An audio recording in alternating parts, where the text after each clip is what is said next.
Bistro Liberté, le débat libre et non conformiste. Au sommaire de cet épisode, le Frexit est-il une nécessité ? Et en seconde partie, la France est-elle en train de disparaître ?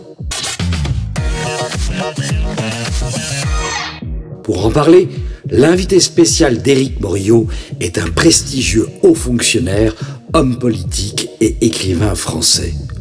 C'est un Vendéen jusqu'au bout des ongles. Jugez-en vous-même. Préfet de Vendée, il démissionne à l'élection de François Mitterrand, créateur du Puy du Fou, un concept enraciné qui s'exporte maintenant dans le monde entier. Toujours dans la région de son cœur, il a été député européen, président du Conseil général de Vendée. Il a laissé sa marque en tant que ministre de la Culture sous Jacques Chirac. Ses prises de position courageuses contre l'islamisation et pour l'identité chrétienne de notre pays lui ont valu l'opprobre du système, mais pas pour nous. Il restera celui qui défendra notre pays au travers du mouvement pour la France qu'il a créé. Sans lui, le débat politique aurait été souvent atone. C'est donc un monument de la politique française. Je vous demande d'accueillir Philippe de Villiers.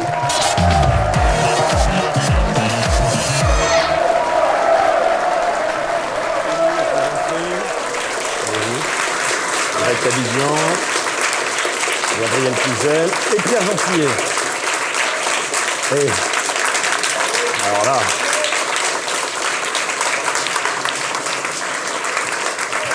Le public n'a jamais été aussi nombreux, hein. C'est une standing ovation, ou presque. Hein. Bonsoir à tous, je suis ravi de vous retrouver pour ce nouveau numéro de Bistro Liberté, le 5e de cette nouvelle formule de Bistro Liberté qui pulvérise les audiences sur Internet. Alors après Juan Branco, Idrissa Berkane, André Berkoff et Charles Gave, il nous fallait encore du lourd. Avant donc de nous entretenir avec notre nouvel invité, je tiens encore ici, au nom de toute l'équipe de TVL, à vous remercier, vous qui nous regardez sur YouTube, mais aussi notre public ici en plateau. On peut vous applaudir.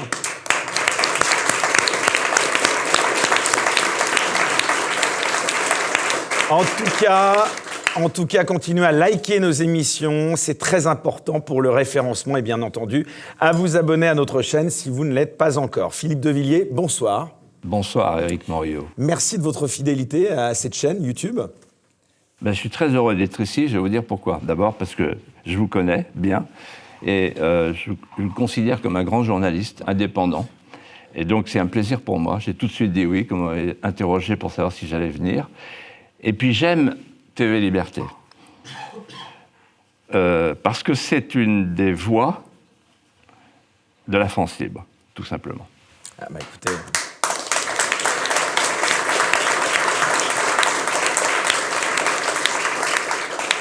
Rien à rajouter, mais merci quand même au nom de toute l'équipe. Alors, on est particulièrement heureux, je le disais, de vous recevoir dans cette émission, dans le programme. Encore une fois, on l'a vu au sommaire, s'annonce particulièrement riche ce soir. Vous le savez, vous ne serez pas seul, cher Philippe de Villiers, pour vous accompagner. Je vous présente nos sociétaires d'un jour. Alors d'abord, honneur aux femmes. On nous a en effet souvent critiqué depuis septembre pour ne pas en avoir accueilli beaucoup parmi nos sociétaires. Alors c'est chose faite désormais. Et quelles femmes? Alors deux sont parmi nous ce soir. Pour commencer, elle est à la tête de la rédaction du site Boulevard Voltaire. On la voit régulièrement sur CNews, on l'entend aussi sur Europe 1. En tout cas, ce site Boulevard Voltaire cartonne depuis la rentrée. Bienvenue à vous, Gabriel Cluzel. On peut l'applaudir. Également parmi nous ce soir, et on est ravis de l'accueillir, donc une autre femme de médias. Son talent s'est révélé à la tête de la matinale Ligne droite sur Radio Courtoisie. Bienvenue Clémence Oudiakova. Merci beaucoup.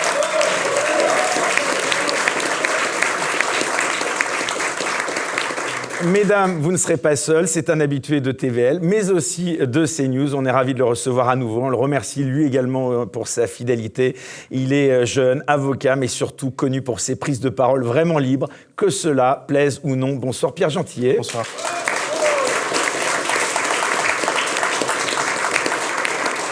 Et enfin, mon acolyte préféré. J'ai pas dit alcoolique. Mon acolyte préféré. Il y en a une à chaque fois.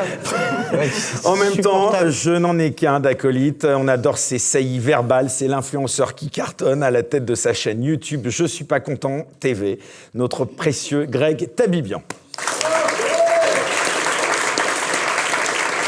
Et bien sûr, les présentations ne seraient pas complètes sans notre pépite du dessin en live, c'est Ignace.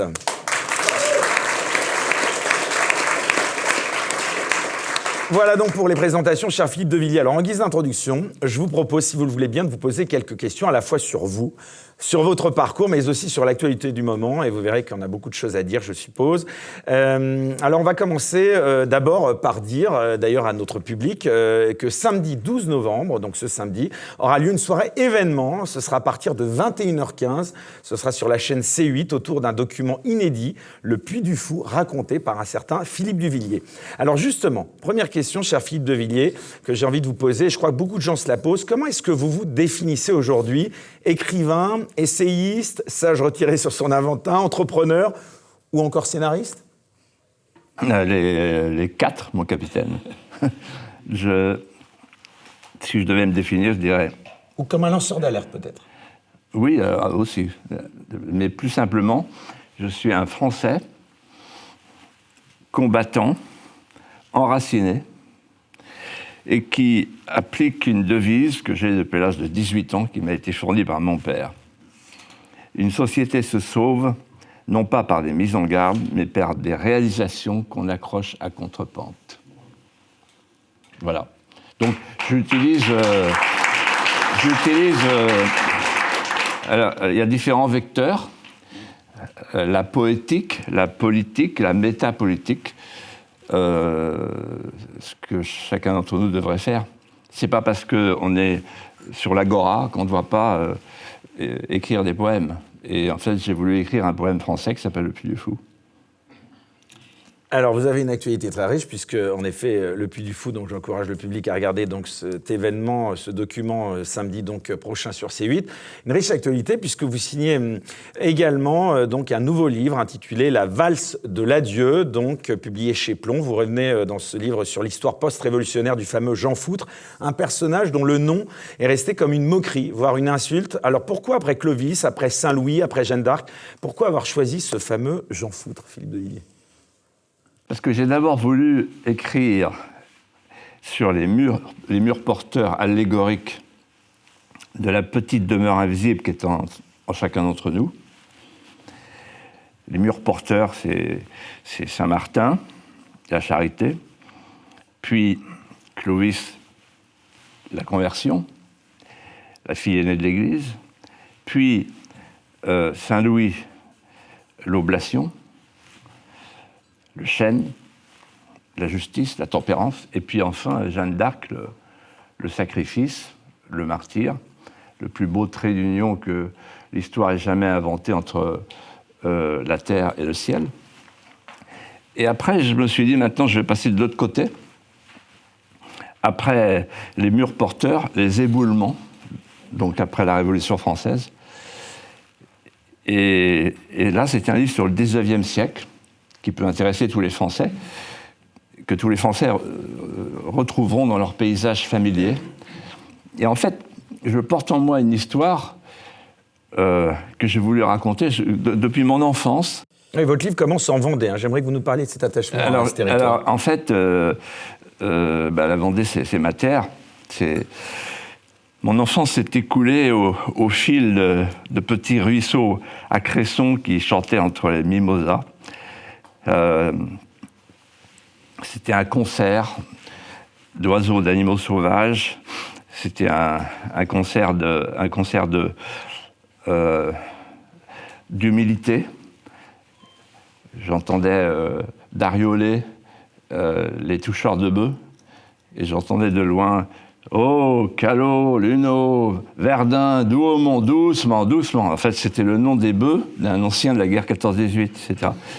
Et tout ça chantait en moi. Et un jour, je me suis dit, je vais faire un hymne pour cette enfance heureuse. Mais là, ce dont je voulais vous parler pour mon livre, je suis parti d'une histoire authentique, et qui est la suivante. Napoléon a promis aux Vendéens de venir en Vendée pour panser les plaies de la Vendée. Il tient parole, et le 8 août 1808, il arrête sa berline aux 4 chemins de Lois. Là, il descend de la berline avec Joséphine, et il a demandé qu'on lui présente un échantillon de spécimens de la guerre de Vendée, 1793. Il arrive sur une jeune fille qui est habillée en hussard. Donc il dit, mais qui êtes-vous? Il dit, je suis Louise Regrenil. Il dit, mais vous avez un uniforme de hussard? Il dit, oui, j'ai emprunté un hussard. Il comprend qu'elle l'a tué. Et il lui dit, vous faisiez quoi là pendant la Grande Guerre? Et il dit, j'étais blanche, monsieur l'empereur. Il a un léger sourire, mais il se méfie parce que tout le monde le surveille. Il passe au suivant. Et le suivant, c'est son frère. Il s'appelle Jean Regrenil. Louise, Jean. Et il dit, et vous êtes le maire? Il avait une écharpe. Oui, c'est une de vos administrées. Non, c'est ma sœur. Et vous, pendant la guerre de Vendée, vous faisiez quoi? Sire, j'étais neutre. Vous n'étiez qu'un Jean foutre. Et là, il y a tous les maires du canton, tous les maires de l'arrondissement, toutes les élites, comme on dirait aujourd'hui, qui entendent ce mot, et c'est fini pour lui. Or, il est maire et il est luthier. Il fabrique de la musique buissonnière, il est réputé à Montaigu. Il va tout perdre. Seulement, il va tout perdre, sauf son oreille. Et il a l'oreille absolue. Vous, Éric Morillo, quand vous entendez un son, lui, mon héros, il en entend 50. Et ça va le sauver parce qu'il va fabriquer un instrument qui s'appelle le violon d'aulne. À sève descendante, il va couper un aulne, il va en faire un violon du pauvre, un violon des granges. Et là, l'histoire commence et après, il faut acheter le livre pour connaître la suite. Un très bon vendeur, hein, on le remarquera.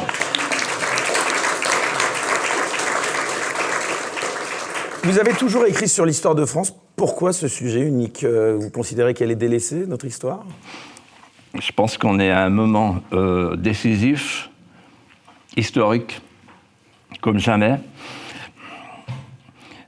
avec une rupture de la transmission. En fait, il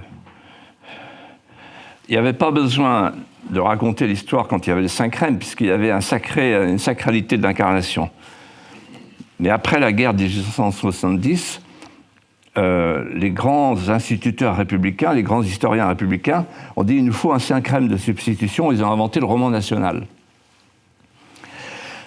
Et en mai 68, le roman national s'est pris un cocktail Molotov. Et à partir de Giscard, c'est la fin de la chronologie. Et il se passe une chose absolument incroyable, c'est que les historiens acceptent de devenir des médecins légistes. Et l'histoire est livrée aux sciences sociales jargonnantes et mortifères. Voilà. Et donc, moi, je me suis dit, il y a longtemps, comment peut-on fabriquer des petits Français si on ne leur permet pas d'accéder aux mousquetaires, de goûter la poésie de la colombe du baptistère ou le soleil d'Austerlitz? Et le grand danger, c'est qu'il y a des Français de papier qui pourraient devenir des Français de désir, s'ils connaissaient la France, qui se tournent vers d'autres héros, d'autres légendes, d'autres gloires, puisqu'on ne leur propose rien. En fait, la déséducation nationale, je pèse mes mots, laisse grandir des plantes d'hébétude qui promènent leurs étourdissements dans l'air du temps. Donc rupture de transmission, désaffiliation, biologique et morale. Biologique, puisqu'avec la PMA, la GPA, etc., de toute façon, on a pu reconnaître le sien, on ne sait plus d'où on vient. Ça, c'est dans 20 ans, dans 30 ans. Et désaffiliation morale, puisque on fait de notre France un pays qui perd sa civilisation. On est pris dans une tenaille. Le wokisme qui soumet l'homme, en particulier blanc, occidental, hétérosexuel, et l'islamisme qui soumet la femme avec le voile. Mais en fait, les deux s'entendent, ils se détestent, mais ils s'entendent. Donc cette tenaille, elle fonctionne, et nous, on est au milieu. Et on a des Français qui sont encore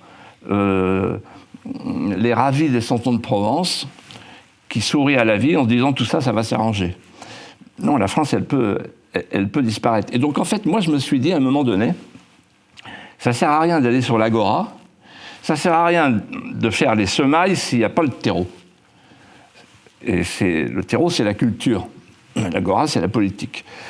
La culture, ça veut dire qu'il faudrait que nous soyons plus nombreux à écrire des livres pour les enfants. 80% de mes lecteurs sont des jeunes de 20 ans. C'est incroyable. Donc ça veut dire qu'il y a une soif, il y a des âmes en manque, des âmes appelantes, suppliantes, qui nous disent « rendez-nous nos racines ». Voilà. En tout cas, c'est remarquable, puisque vous avez écrit, je crois, près de 28 ouvrages. Alors, avant de parler politique, j'aimerais qu'on revienne évidemment sur cette aventure exceptionnelle du Puy du Fou un moment, puisque vous avez reçu, et ça peut-être que les gens ne le savent pas, en 2017, dites-moi si je me trompe, le fameux Hall of Fame à Orlando. Vous êtes le premier Français à avoir obtenu cette récompense, dont la première fut décernée, on le rappelle, à Walt Disney. Quel regard vous portez sur cette consécration mondiale ? C'est drôle parce que en France, j'avais le droit au déchien et au guignol de l'info. Et aux États-Unis, ils m'ont dit, mettez votre smoking, venez, Los Angeles, on a eu les awards, le plus beau parc du monde, etc., 5 fois, 6 fois, et tout à coup, ils m'ont dit, maintenant, c'est le Hall of Fame. J'ai dit, c'est quoi ? Il dit, le dernier qu'il a eu, enfin, le premier qu'il a eu, c'est Walt Disney. Pas mal. Alors, il disait, un truc pour me faire plaisir, vous êtes le Walt Disney français. Bon. Bon. Et eux, avec une petite souris, ils ont quand même fait Disney. Nous, avec Jeanne d'Arc, on n'a même pas été foutus de faire l'équivalent, quoi. Voilà. Et donc, en fait, je vais vous répondre, sans le faire exprès, à travers la cinéphénie et le Grand Parc du Puy du Fou, j'ai inventé un concept universel, avec la figuration allégorique, le souffle lyrique et la fresque vivante. Et alors même que le Puy du Fou est très enraciné, il voyage dans le monde entier. Puisque là, on est à Tolède, on est aux États-Unis, on s'installe chez les Cherokees aux États-Unis, etc. Et donc, en fait, ça veut dire quoi ? Plus vous êtes enraciné, plus vous accédez à l'universel. La nation est le chemin du monde. Alors, on va revenir maintenant, si vous le voulez bien, donc pour cette présentation de votre carrière, à cette partie évidemment politique. Vous avez quand même une influence décisive sur la vie politique française. Alors, avant de commencer à écouter vos anecdotes, je suppose que vous en avez beaucoup à nous raconter. On va rappeler que vous êtes un énarque qui a rompu ses liens avec l'administration. Alors, les énarques, première question, est-ce qu'ils sont la source de nos problèmes en France ? Je me souviens qu'il y avait un certain Alain Madelin qui, dans les années 90, expliquait que l'Italie avait la mafia, ça fait rire Greg, l'Espagne, l'ETA et la France, l'ENA. C'était aussi votre position ? Il y avait Michel Audiard qui disait on est gouverné par des lascars qui fixent le prix de la betterave et qui ne sont pas foutus de planter des radis. Exactement.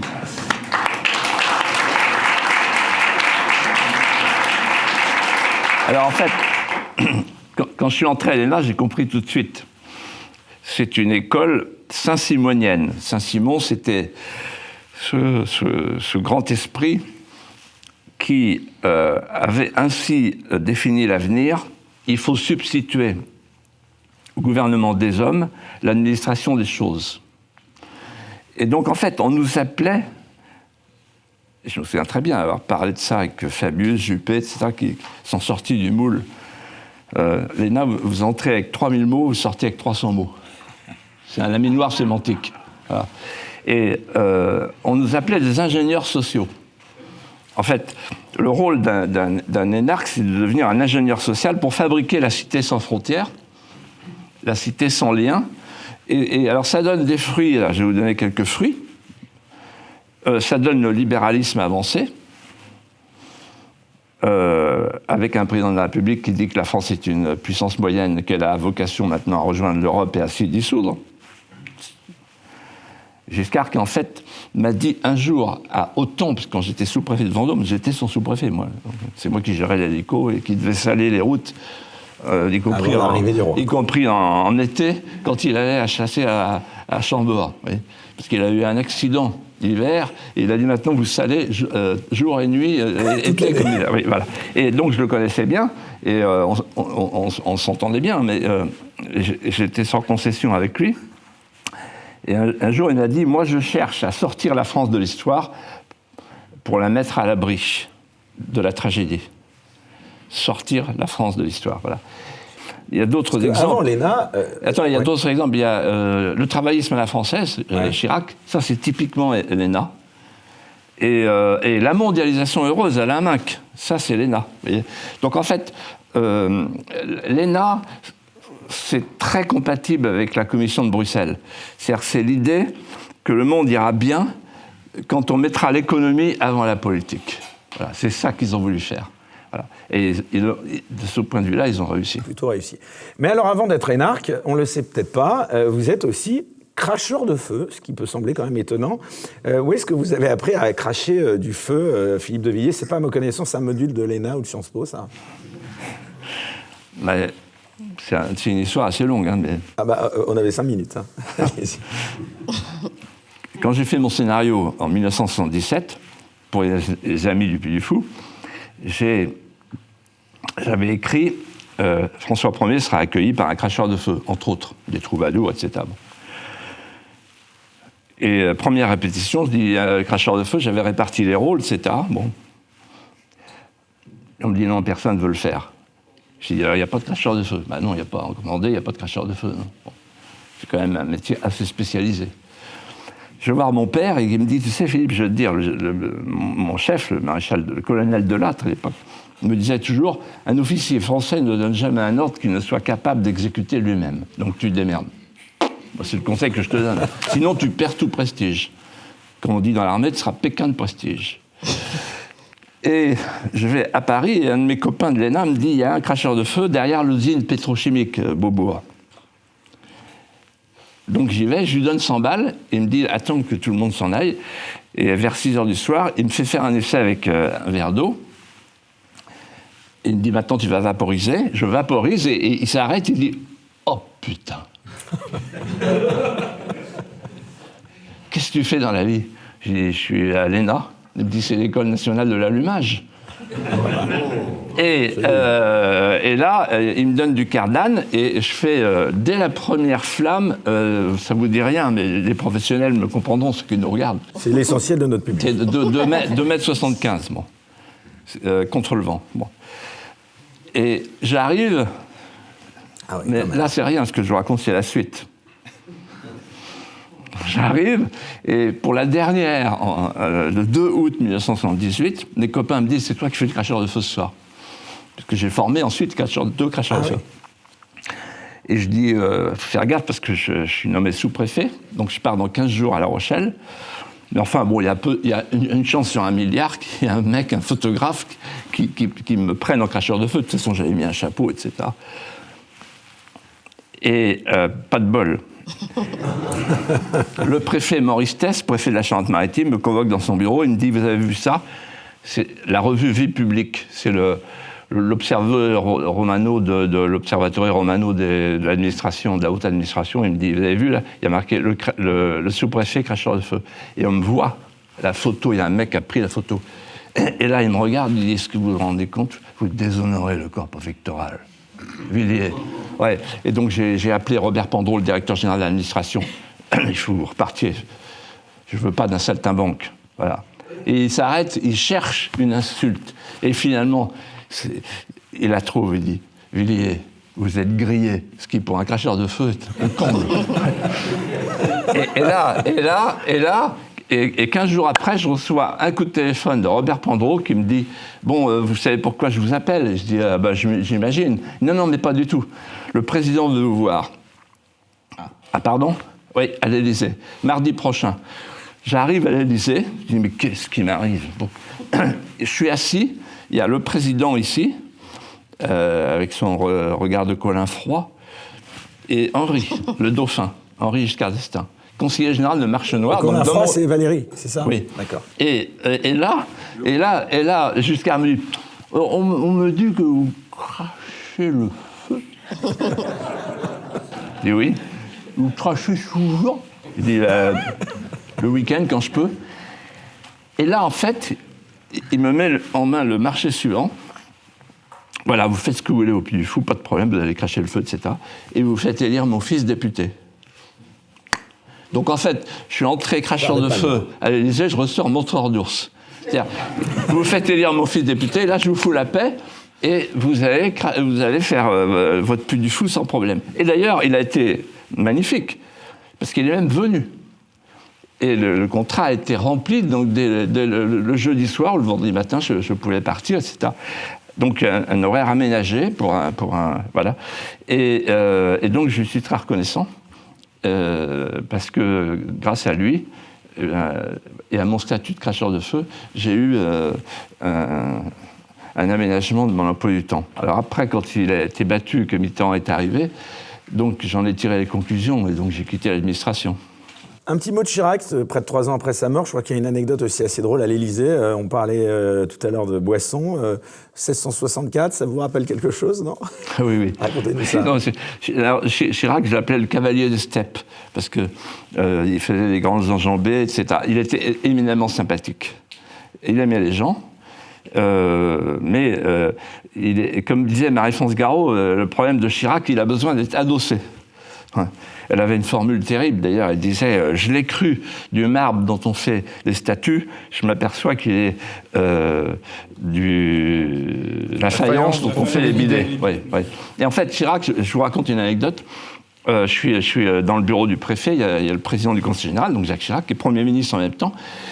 Et le préfet, Charles Barbeau, un homme remarquable, lui dit « Alors, votre position, les élections européennes, etc., qui vont arriver ?» Et il dit, je m'en fous de l'Europe, je suis pas anti-européen, pro-européen, je suis a-européen. Et après, il fait l'appel de Cochin, effectivement, c'est logique. Et puis, au moment de Maastricht, je lui rappelle ça, je lui dis, alors vous êtes toujours a-européen? Il dit, on peut pas, voilà. Bon, voilà.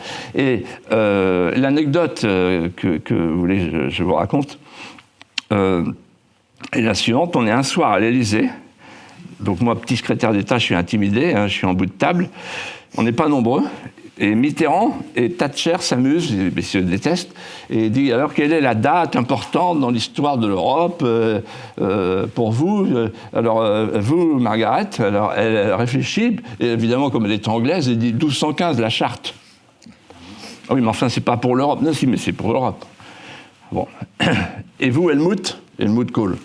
Et Helmut Kohl réfléchit, il dit 1648, les traités de Westphalie, c'est la nouvelle Europe. Mitterrand dit bien. Et Helmut dit, et vous, François? Et François dit, en me regardant, il me fait un clin d'œil, puis il dit 496, le baptême de Reims. Et là-dessus, il y a Chirac qui est là, il y a Chirac comme ça avec son verre. Il se dit, putain, ça va être pour moi. et François Mitterrand lui dit, et vous, monsieur Chirac? Et Chirac, il a ses bouteilles de bière, il dit, 1664, Cronenbourg.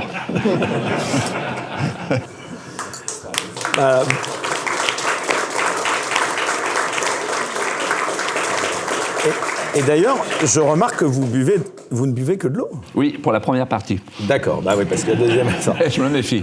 Alors, sans transition aucune, avant d'aborder le premier débat, et je sens que nos sociétaires meurent d'envie de prendre la parole, je voudrais balayer rapidement quelques sujets d'actualité qui ont dû vous faire réagir récemment. Alors d'abord, un petit mot autour de ces propos du député Rassemblement National, Grégoire de Fournas.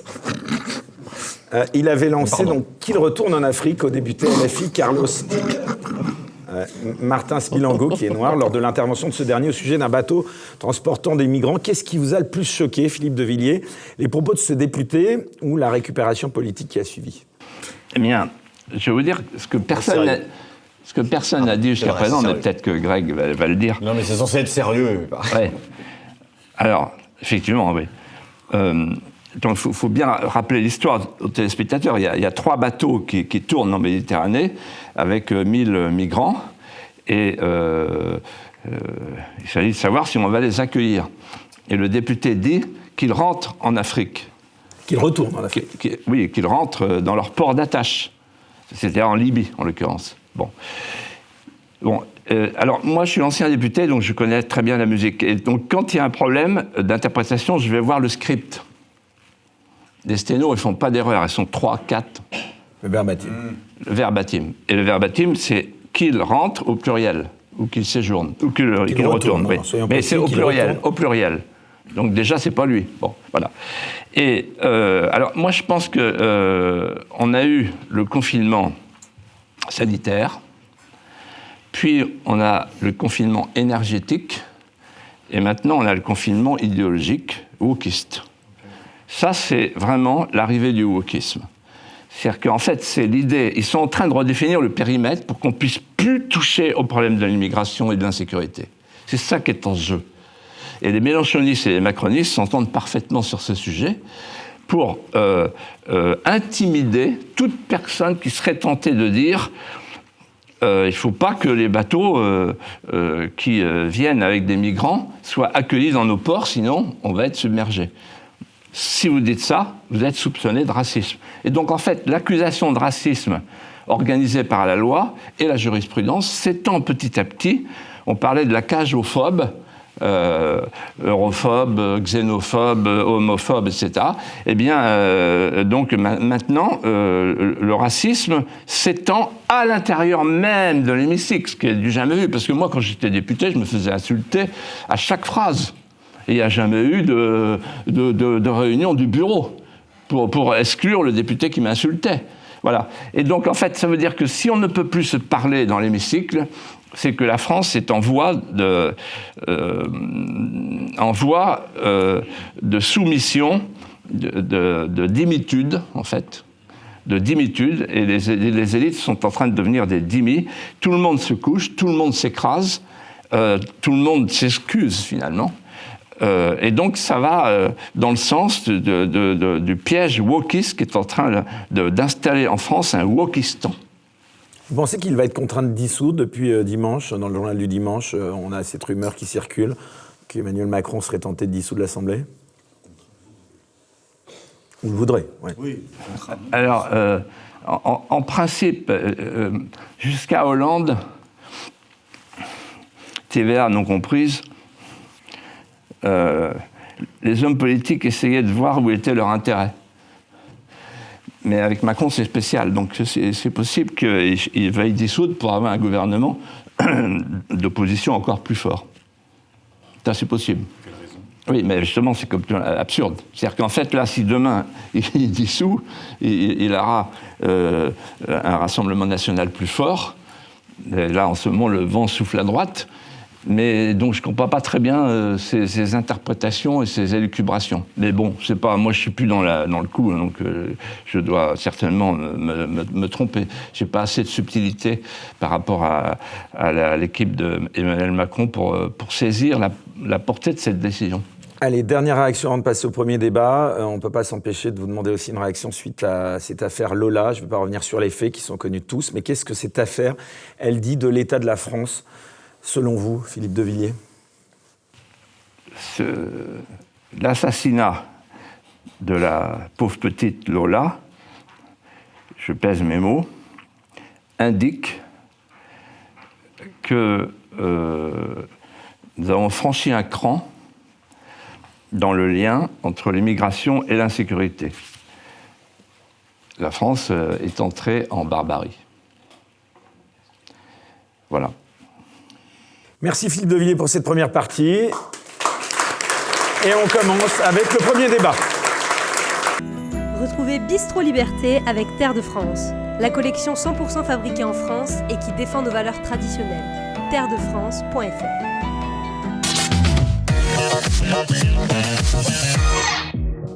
Le Frexit est-il une nécessité?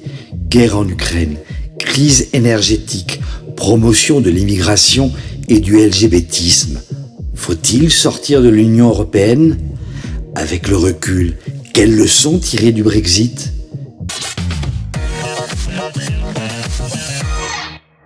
Voilà, pour lancer ce premier débat de la soirée qui promet d'être animé, je vous propose de parler d'un sujet donc, qui peut sembler dépassé pour certains, mais qui me semble essentiel aujourd'hui en ces temps troublés. Ce sujet, c'est celui de l'Union européenne et de l'éventualité du Frexit. Alors, première question que je vous pose à tous ici présents, mais à laquelle Philippe de Villiers va être le premier à répondre. Est-ce que vous êtes favorable à une sortie de la France de l'Union européenne? Pas du décevoir, là. Pourquoi? C'est le Philippe moment. de Villiers. Il est avec les souverainistes, pas les identitaires. Il est à nous. T'inquiète. Vous êtes le Il premier arrive. d'ailleurs, on m'a dit aussi avoir, je crois, prononcé le mot souverainiste. C'était sous la coupole en 2005, oui. À l'époque, personne ne voulait le prononcer parce que les gens disaient « Ah, c'est québécois », etc. Bon. Alors, je vais vous répondre.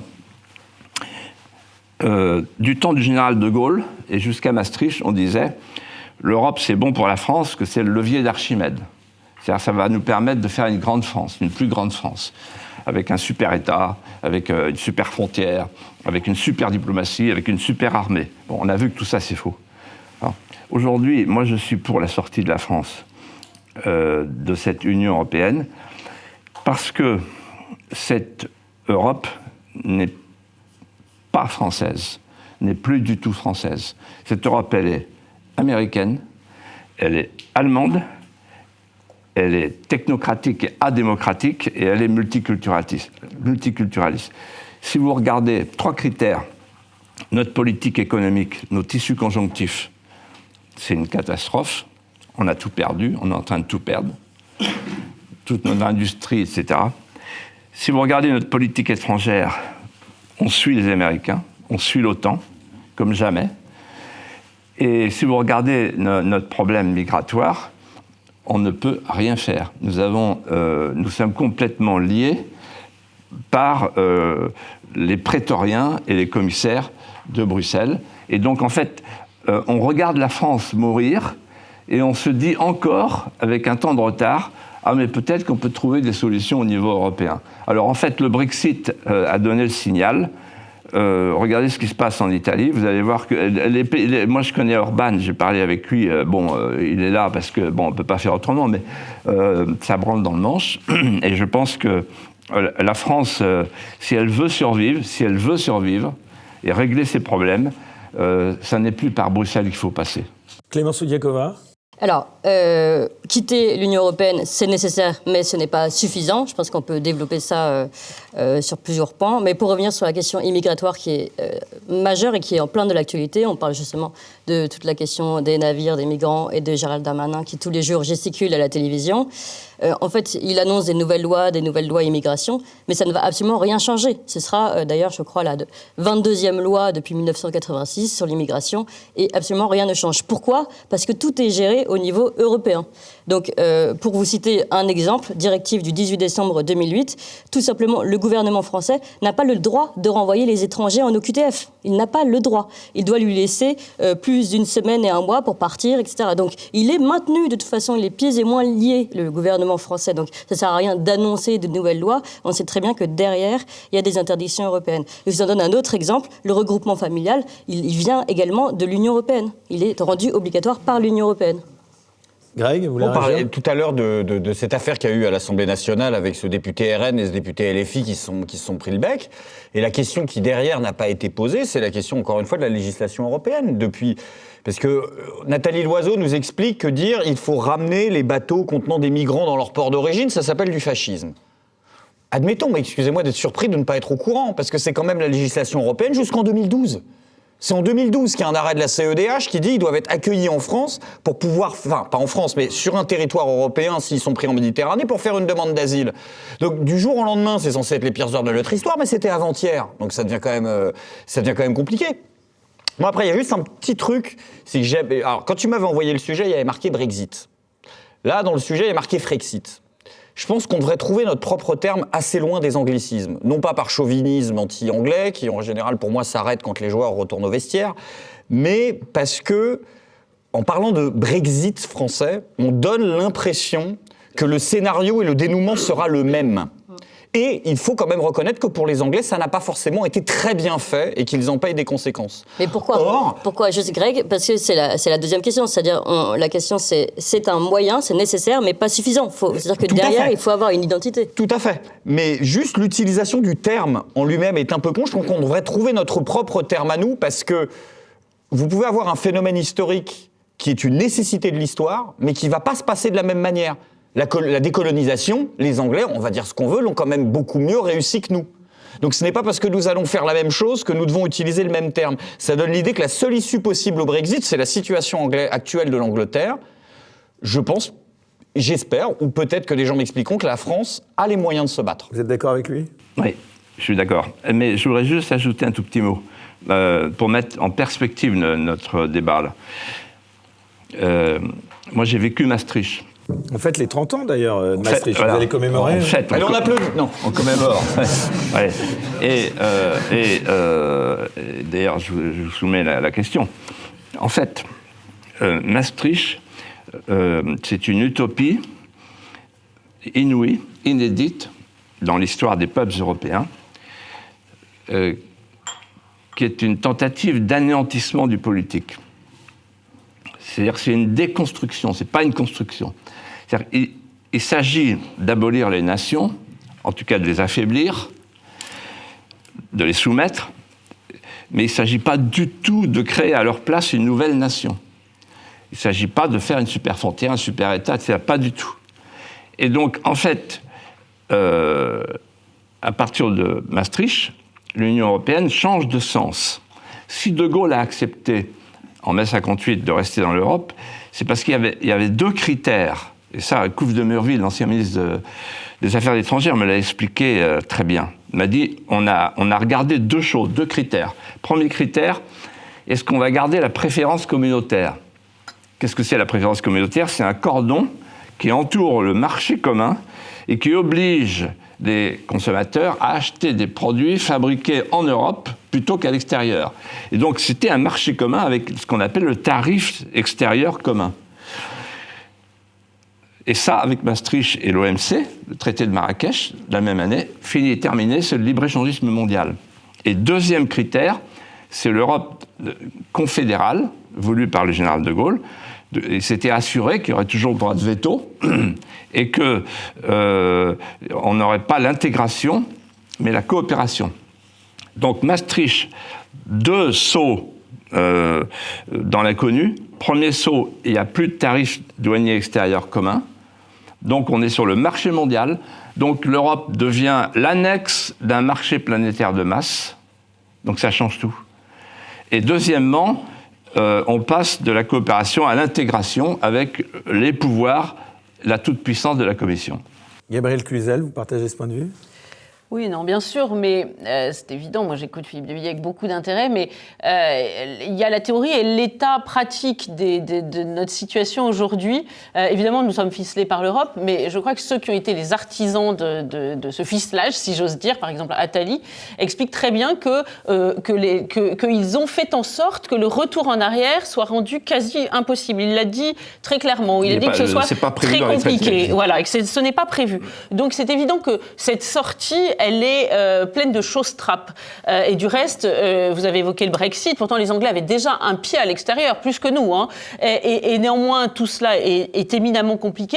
Donc, on voit bien que ce n'est pas un chemin pavé de rose, ce n'est pas facile, ça fait peur aux Français. Et c'est pour ça que ça peut être agité finalement comme un épouvantail peut-être contre-productif. Donc, il faut sans doute se désaliéner de l'Europe, mais ne pas l'agiter comme un objectif à court terme qui obscurcirait tous les autres, parce que je crois que finalement, cela sert paradoxalement en creux les promoteurs de l'Europe. Ils disent, attendez, vous voulez faire comme l'Angleterre, vous n'allez jamais vous en sortir, ça va être évidemment impossible. Par ailleurs, il faut voir que la France est aujourd'hui non seulement est ficelée par l'Europe, mais elle est le bon élève de la classe. Emmanuel Macron, moi, il me frappe par ce côté très... il a besoin de la reconnaissance de ses pairs PAIRS et pas de son peuple. Vous savez, je crois que je parlais de quelqu'un que je crois qui est assez aimé TV Liberté, c'est Alain de Benoît. Il raconte son enfance et il explique que parmi les enfants, il y a deux sortes de caractères. Il y a ceux qui veulent plaire à leurs contemporains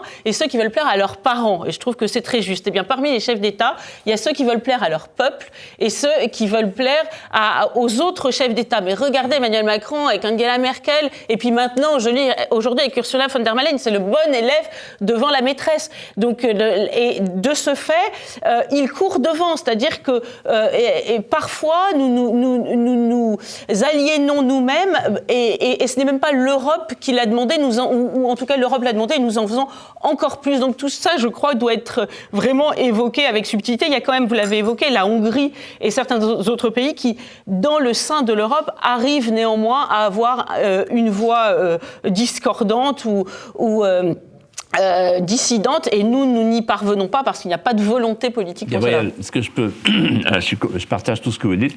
Je voudrais simplement dire ceci. C'est que là, on vit une accélération de l'histoire absolument incroyable avec la guerre en Ukraine. Cette accélération de l'histoire, elle porte un nom, c'est l'Allemagne. L'Allemagne est en train de se mettre à son compte. C'est incroyable. Avant, ils prenaient des gants, les Allemands. Maintenant, le couple franco-allemand, c'est l'Allemagne qui porte le pantalon. C'est le couple sadomaso. Et l'Allemagne, en fait, maintenant, on découvre qu'elle fait deux choses. Premièrement, elle renforce ses liens avec l'Amérique. Elle achète ses armes aux Américains, qui sont les grands vainqueurs de la guerre en Ukraine. Et elle suit ses intérêts. La Chine, l'Europe orientale et centrale, qui servent de grands ateliers secondaires, etc. Donc en fait, Scholz, ça y est, c'est fini le lien avec la France. Maintenant, l'Allemagne fait sa politique qui n'est plus la politique de la France. Et bientôt, ils ne prendront plus du tout de gants. Donc en fait, on parle du Frexit en disant « Oh là là, attention, le mot, etc. » Vous avez raison, il faut faire attention parce que les Français comprennent pas. Mais c'est les Allemands qui là, ils ont fait une Europe allemande avec l'euro, etc. Et puis maintenant, ils nous disent « C'est plus tellement utile pour nous. Nous, on voudrait une Europe à 36. » Parce qu'on voudrait un marché qui s'étend, et ils vont en Chine. Et vous vous rendez compte qu'en Chine, ce qu'on a découvert, c'est que BMW, Siemens, Mercedes, Volkswagen, 40% de leur marché là-bas. Donc en fait, nous, on est complètement débordés, l'Europe est complètement déclassée, et je pense que l'Occident est en danger de mort. Pierre Gentillet, pourquoi, selon vous, plus aucun parti politique ne défend le Frexit ? Le Frexit. Le Frexit. La question, c'est plutôt, oui, pourquoi est-ce que ceux qui l'ont défendu hier ne le défendent plus aujourd'hui ? Je pense, si on parle surtout des partis qui sont situés à la droite, par exemple comme le Rassemblement National, il y a une raison électorale à cela et je la comprends tout à fait. Je m'explique. C'est-à-dire que le discours du Rassemblement National, et pas que d'ailleurs, d'un certain nombre de partis était de dire voilà, il nous faut sortir de l'Union européenne pour des raisons tout à fait valables et logiques et des raisons juridiques que moi, en tant qu'avocat, je comprends, je connais très bien. Pour autant, si c'est une vérité, tout cela est vrai, il y a une impasse électorale. Laquelle ? C'est que quel est l'ordre des priorités pour nous ? Par exemple, pour ceux qui appartiennent au camp national comme moi. Moi, la priorité, c'est le peuple français. C'est notre identité. C'est la question de notre disparition en tant que peuple. Et les Français sont prêts pour le Frexit, selon vous ? Alors, justement, c'est qu'une partie des Français voit d'un très mauvais œil ce Frexit. Quelle catégorie ? Les personnes âgées en particulier. Pourquoi ? Parce que derrière Frexit, il y a, même si on leur dit qu'il pourrait y avoir une continuité sous la forme d'un écu, il y a la sortie de l'euro. Qui dit sortie de l'euro dit « oulala ». On agite la question de l'épargne. Il suffit de deux spécialistes sur les plateaux télé, BFM TV, France 2, etc. Le Français ne connaît rien à la macroéconomie, rien. Il suffit qu'il y ait deux experts qui arrivent, qui le terrorisent, et il votera contre la personne qui veut sortir. Résultat des courses. Il y a eu un arbitrage qui a été fait par rapport à cet électorat qui, je le rappelle, est l'électorat qui se mobilise le plus, qui est l'électorat qui a fait gagner Emmanuel Macron. Encore une fois, à plus de 70%, les plus de 65 ans ont voté Emmanuel Macron. D'accord ? Aujourd'hui, il faut bien comprendre que nous sommes, et moi c'est particulièrement frustrant pour ma génération, et je l'ai encore les boomers, vu, j'entends, oui. Bien sûr, je l'ai vu vis-à-vis du Covid, pas tous, pas évidemment tout le monde, et c'est toujours pareil, on a beau répéter 15 000 fois qu'on ne parle pas de 100% de ces gens, mais il y a un pouvoir politique qui dirige pour cette génération-là, pour cette génération boomer, et qui continue pour elle. Donc, vis-à-vis de cet électorat, il faut rassurer. parce qu'il a fallu arbitrer. Moi, je comprends cet arbitrage. Donc, pour des raisons électorales, je suis d'accord. Maintenant, pour des raisons politiques, il y a des raisons politiques aussi qui peuvent nous faire changer notre opinion. Je pense que dans les années 90, j'aurais été évidemment avec vous, Monsieur de Villiers, sans aucun doute, notamment lors des débats, Maastricht, évidemment, aucun problème. Absolument, juste en 2005, absolument. Seulement, voilà, un politique s'adapte aussi aux réalités concrètes et contemporaines.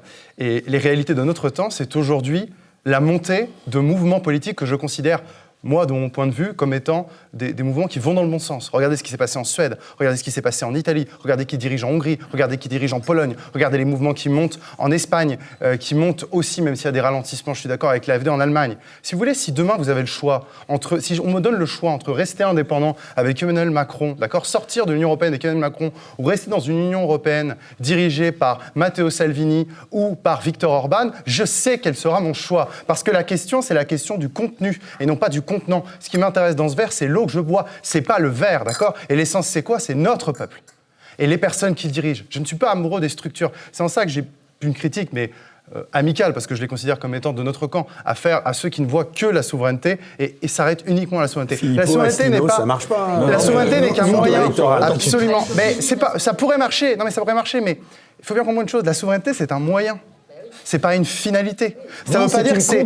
Mais attention. Mais c'est une condition ensemble. On laisse terminer Pierre. L'identité, tu ne la défendras pas si tu n'es pas souverain. Parfait, allons-y. Eh ben justement. Alors, oui, mais parce que tu ne décides la question, pas. On laisse terminer. On laisse terminer. Pierre Gentil, vous terminez. Ensuite, on fait absolument. Mais c'est le débat. Je suis content. C'est le débat qu'on va avoir. La question, c'est qui décide et pourquoi. Et ben justement, si demain. Qui a dit qui ? L'Europe est. Attends, je peux te répondre. Si demain l'Europe est dirigée par des gens qui émettent des directives, qui sanctionnent les pays, qui laissent passer trop de migrants à leurs frontières, je sais quel sera mon camp. Je sais quel sera mon choix. Parce que moi, je suis attaché à l'essence. Non, mais je dis aujourd'hui, tout ça monte. Aujourd'hui, ça monte. Attendez, pour ça que je m'adapte aux situations aujourd'hui telles qu'elles est. Évidemment, je ne me sens aucune proximité avec les commissaires européens, avec l'Union européenne, avec Monsieur Le Breton qui donne des leçons. Monsieur Le Breton a dit on va faire voler l'oiseau comme il veut. Non, mais je veux que ce soit bien compris. Il a dit moi, Elon Musk. Je veux que ce soit bien compris. Et pour autant, et pardon, je termine par là. Je pense malgré tout aussi qu'il y a quand même un intérêt géopolitique à l'Europe. Il ne faut pas jeter le bébé avec l'eau du bain. Je ne me sens aucune proximité avec ceux qui ont fondé l'Europe, qui sont des libéraux, qui font partie vraiment du camp que j'exècre et que je vomis. Mais il y a la nécessité, en particulier vis-à-vis des défis que constituent pour nous les migrations africaines et un adversaire qu'on oublie beaucoup, qui est l'Asie et la Chine, à constituer une entité politique, alors pas forcément un État évidemment, mais une entité politique qui saura faire face. Et moi je dis en particulier à la Chine et à l'Asie, qui a pendant très longtemps a été des menaces barbares mongoles asiatiques jusqu'au Horde Rouge, notre adversaire principal pour l'Europe. Philippe de Villiers, un mot, faire agir Greg et Gabriel. Et moi, on va parler avant. Oui, je pense que souveraineté et identité, c'est lié. Et l'exemple du Brexit est là pour le démontrer. En effet, qu'est-ce qui s'est passé en Angleterre ? Les Anglais ont pris conscience que leur identité était menacée s'ils ne récupéraient pas leur souveraineté. Et là, on est servi. Il y a un maire de Londres qui est musulman et il y a le nouveau Premier ministre qui dit « je suis hindou ». Donc ça y est, l'Angleterre multiculturelle, on l'a sous les yeux. Et donc, moi, ce que je crois, c'est que il y a une hiérarchie des priorités, il y a une hiérarchie des urgences, il y a une hiérarchie qui va de questions secondaires aux questions essentielles, c'est-à-dire les questions vitales. Et la question vitale aujourd'hui, pour la France, c'est la survie par rapport au problème de l'identité et de l'immigration. Si on reste dans cette Europe, telle qu'elle fonctionne, on va disparaître. Voilà. Parce que cette Europe, elle est migrationniste, elle est multiculturaliste, parce qu'elle obéit à un patronat mondialisé qui veut faire rentrer des immigrés pour faire baisser les salaires. Et d'ailleurs, Darmanin, qui est le domestique de ces gens-là, vient de cracher sa valda avec son projet de loi, le titre de séjour pour, comment on appelle ça, les tensions sur le marché du travail. Ouais. Dans un pays qui a 6 millions de chômeurs, on fait rentrer des clandestins et on leur dit maintenant on va vous donner du travail à la place des Français. C'est un scandale. Et tous ces gens-là sont en train de précipiter la France à l'abîme. Voilà. Et c'est la raison pour laquelle je dis, à un moment donné, il va falloir faire comme les Anglais. Mais les Anglais, comprenez, professeur Siegfried, professeur à Sciences Po, disait « L'Angleterre est une île. » J'ai terminé. Il repliait son polycopier. Voilà. Donc, Clémence, voilà. qui meurt d'envie de parler.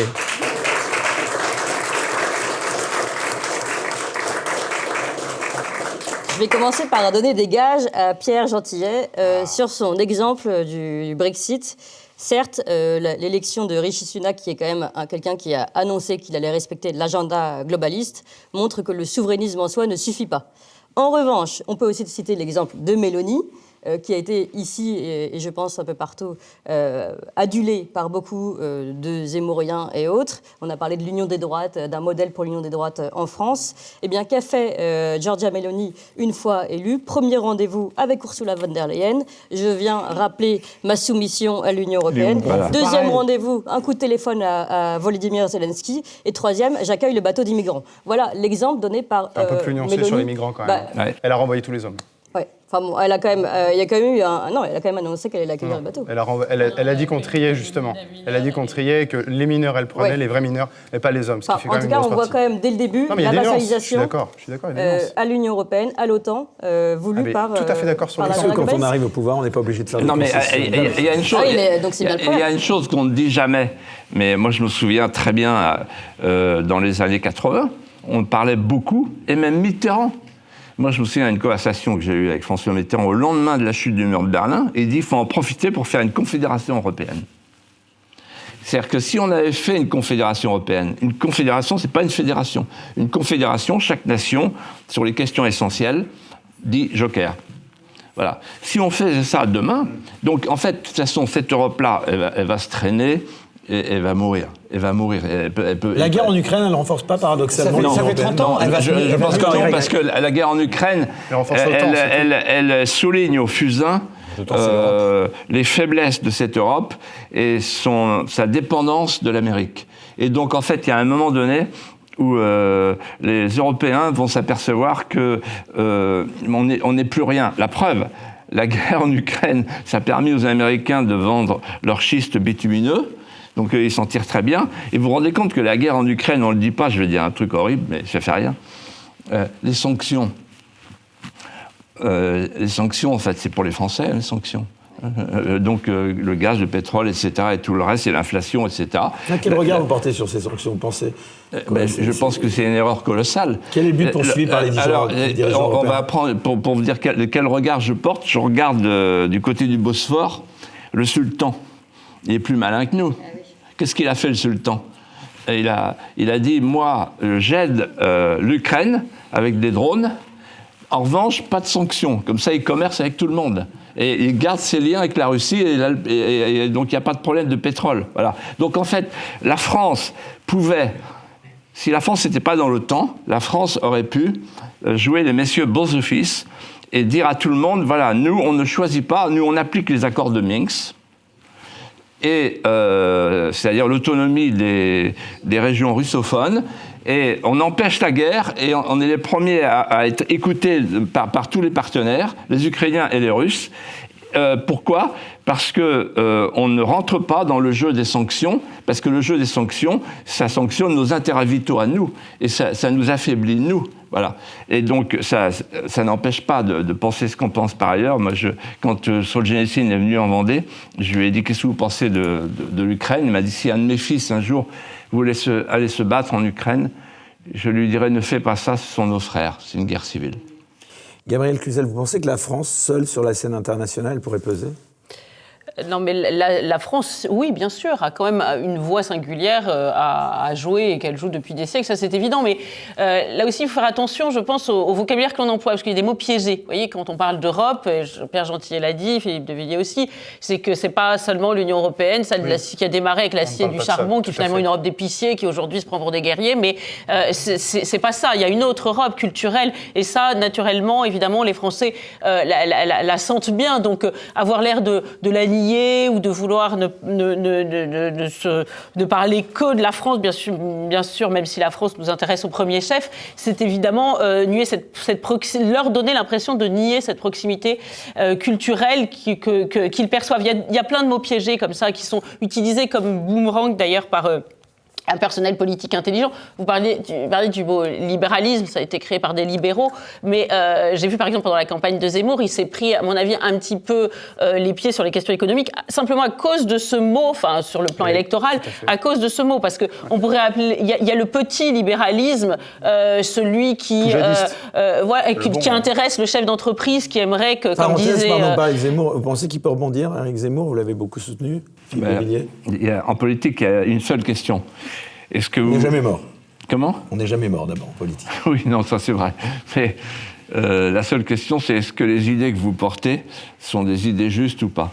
Si c'est le cas, voilà. Or, le grand remplacement, on l'a quand même sous les yeux. La preuve, Emmanuel Macron, qu'est-ce qu'il a proposé récemment ? Il a proposé de transférer des populations immigrées dans nos campagnes. Le dernier qui avait fait ça, c'est Ceausescu. Oui. Bon, donc en fait, Zemmour l'a dit, Macron le fait. Greg, te voyez... Bon. Alors attends, il y a une petite caricature qui vient... D'ailleurs, vous avez dit que je suis alcoolique. Vous êtes trompé de verre, hein, c'est celui-là le vin. Très bien. Voilà. Alors, d'Ignace, Greg Tabibian, très attaché à la France de nos terroirs et de nos vignobles. On va être très attaché. Ça, c'est pour toi, mon Greg. Merci, donc, je vais la garder, je vais la mettre à la maison, tiens. Gabriel Cluzel de Boulevard Voltaire, voltairienne incorrecte. Vous n'êtes pas d'accord avec la pensée unique. Je me battrai jusqu'à la mort pour vous défendre, je vous le donne. Clément Soudiakova, elle dynamite les matinales sur Radio Courtoisie avec Ligne droite, l'émission qui défrise. Ouais. Voilà pour vous. Pierre Gentillet contre l'exclusion du député RN qu'il retourne dans l'hémicycle. Voilà pour toi, Pierre. Philippe de Villiers pour la défense de l'identité française. Je crois qu'il a un petit costume de Vendéen. Ça me tient à cœur. Alors ça va vous faire plaisir, je suppose. Enfin, deux derniers. Montée des droits de souverainistes et identitaires. J'ai mal à ma France. Et puis, il y en a un autre, bon allez, celui-là, Éric Morillo et sa haute idée de la nation, une France incorrecte. Merci Ignace. Greg, je t'ai interrompu. On peut l'applaudir. Ouais.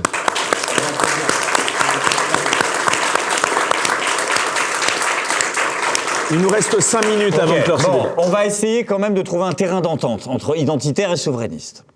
De toute façon, les questions ne peuvent pas être séparées. Tu considères que Pierre est identitaire et toi... Il voit plus d'utilité à l'Europe que je n'en vois. Pour moi, on se dégage de ce machin. Je suis pas identitaire. Je suis pas identitaire. Je suis européen. Tu as compris les deux droites. On va pas, voilà. Je sais pas. Mais bon, bref, mais si tu veux. Est-ce que t'es droite? Ok. Non. Il est bon l'avocat. Alors, de toute façon, la question de la souveraineté et de l'identité, à un moment, vont finir par se rejoindre. Parce que dans le monde que décrit Philippe de Villiers, qui est notre réalité, affirmer avec autant d'envie sa souveraineté, ça relève de l'identité. C'est quelque chose qui est de notre identité, parce que toute notre histoire, ce n'est que ça. Alors, c'est pour ça que les souverainistes de gauche, ça n'existe pas, alors. Chevènement. Le chevènement, il existe. Bah non, mais donc du coup, tu dis que plus on affirme sa souveraineté... Non, je dis que quand on vit dans le monde dans lequel nous vivons, affirmer le fait que la France doit décider, que la France doit être souveraine d'elle-même, c'est affirmer une identité, parce que la France s'est construite, je ne le crois pas historiquement, avec l'Europe, mais contre l'Europe. Nous ne sommes pas la fille aînée de l'Europe, nous sommes la fille aînée de l'Église. Oui. Nous n'avons eu de cesse que d'avoir en face de nous... Nous n'avons eu de cesse d'avoir qu'en face de nous des monarques et des rois qui voulaient détruire la vision que nous avions de l'homme, de son destin, de la liberté et de la valeur de l'individu. Et Napoléon, que ce soit le modèle révolutionnaire français attaqué par toutes les couronnes jusqu'à notre conception même de valeurs fondamentales, nous avons été attaqués par les autres. Nous nous sommes construits contre Charlemagne, Clovis, Napoléon, c'est pas un peu l'Europe ? Oui, mais c'est eux qui l'ont fait. Voilà, donc c'est aussi la France. La France ne s'est pas construite nécessairement contre l'Europe. Oui, mais dès l'instant où l'Europe lui échappe, la France n'a plus d'intérêt en Europe. Si la France lui échappe, quand le général de Gaulle dit « je valide l'Europe », c'est parce qu'on le lead, le marché commun. C'est parce qu'on est le numéro 1. Tout à fait mais d'accord. dès l'instant où l'Europe échappe à la France, c'est la France qui est trop grande pour l'Europe et pas l'inverse. Je suis d'accord. Donc l'Europe, on l'emmerde. Il n'y a pas de... C'est mon avis, on ne sera pas... Ça mériterait 2 heures de débat. Je vois Philippe de Villiers qui va réagir. Je te réponds après. On le sait. Voilà, vous avez l'air plutôt d'acquiescer. Ah ben là, je bois du petit lait, là, si l'on peut dire. Je bois du vin. Oui, oui. Non, mais en fait, il y a une chose, Pierre, qui est importante, qu'on a perdu de vue, c'est que... Vous auriez pu dire mon petit Pierre. Pourquoi Pas encore. Non, mais il est formidable. Mais je comprends très bien ce que vous dites, mais simplement ce que je On veux n'est dire, pas en c'est position que frontale. Hein, je pense que- un homme d'État doit avoir une seule balise, c'est l'intérêt national. Donc, par exemple, quand Macron dit on va être exemplaire à la COP, machin, climat, c'est exemplaire de quoi? Pour qui? Et les Français qui sont en col roulé, là, et qui... Macron, c'est toujours l'idéologie, c'est jamais l'international. L'intérêt national, c'est de défendre la souveraineté, c'est-à-dire l'identité. Pour moi, c'est la même chose. Quand les Polonais et les Hongrois, on a beaucoup parlé de ça avec Orban, justement, et souvent avec des amis polonais, quand ils étaient sous le joug des Soviétiques, ils ont gardé leur identité. Mais ils n'avaient qu'une hâte, c'était de récupérer leur souveraineté. Donc les deux vont ensemble. Le problème du Liban, par exemple, le problème de l'Arménie, que Greg connaît bien, le problème de l'Arménie aujourd'hui, c'est qu'elle garde son identité, mais elle est en train de perdre peut-être sa souveraineté. Donc les deux vont ensemble. Et c'est vrai que la France, historiquement, la France des rois, jusqu'à la Révolution française et jusqu'à Napoléon d'ailleurs y compris, c'était plutôt une puissance européenne, ça a toujours été une puissance européenne, donc là vous êtes content Pierre, mais une puissance européenne dominatrice. C'est-à-dire qu'en fait, De Gaulle, lui, quand il est arrivé, il s'est posé une question simple, c'est est-ce que cette Europe-là de Bruxelles va me permettre d'être le patron? Voilà. Et donc, en fait, il y avait un accord à l'époque entre la France et l'Allemagne, le fameux traité qui a été ensuite rectifié par Jean Monnet, avec un préambule voulu par les Américains, le fameux traité avec Adenauer. Et en fait, le message était le suivant. Vous, les Allemands, on vous laisse l'économie, vous serez les patrons de l'économie, mais vous restez des nains politiques, et nous, la politique, c'est nous. C'est nous, puisque nous, on a l'atome, nous, on est membre du Conseil de sécurité de l'ONU, etc. Il y avait et du coup, ça a assez bien marché jusqu'en 1958, cette Europe-là. Il y avait un équilibre, parce qu'on laissait aux Allemands le primat de l'économie, et par contre, eux, ils nous laissaient le primat de la politique. Bon, maintenant, c'est plus du tout le cas. Les Le couple Allemands... franco-allemand, il a explosé. Ah, c'est fini, là. Ça n'a jamais existé. C'est fini. Je vais vous dire pourquoi c'est fini. Enfin, quel est le critère qui devrait nous alerter, c'est le dôme antimissile. Ben oui. Là, ça veut dire ça y est. Et ils font un dôme antimissile, hein, c'est leur projet, avec 15 pays, sans la France. Vous vous rendez compte l'humiliation pour nous? Non, mais attendez, si on avait un tout petit peu d'orgueil, on leur dit, mais c'est fini. Voilà, on reprend nos billes. Voilà. Et de toute façon, comme me disait un jour Charles Pasqua, tu sais, on revenait de Toulon et il me dit, mon pauvre Philippe, il dit, ce qu'une nation ne fait pas pour elle-même, personne ne le fera jamais à sa place. Allez, juste revenir sur Pierre. Un tout petit mot. On fait réagir après, mesdames.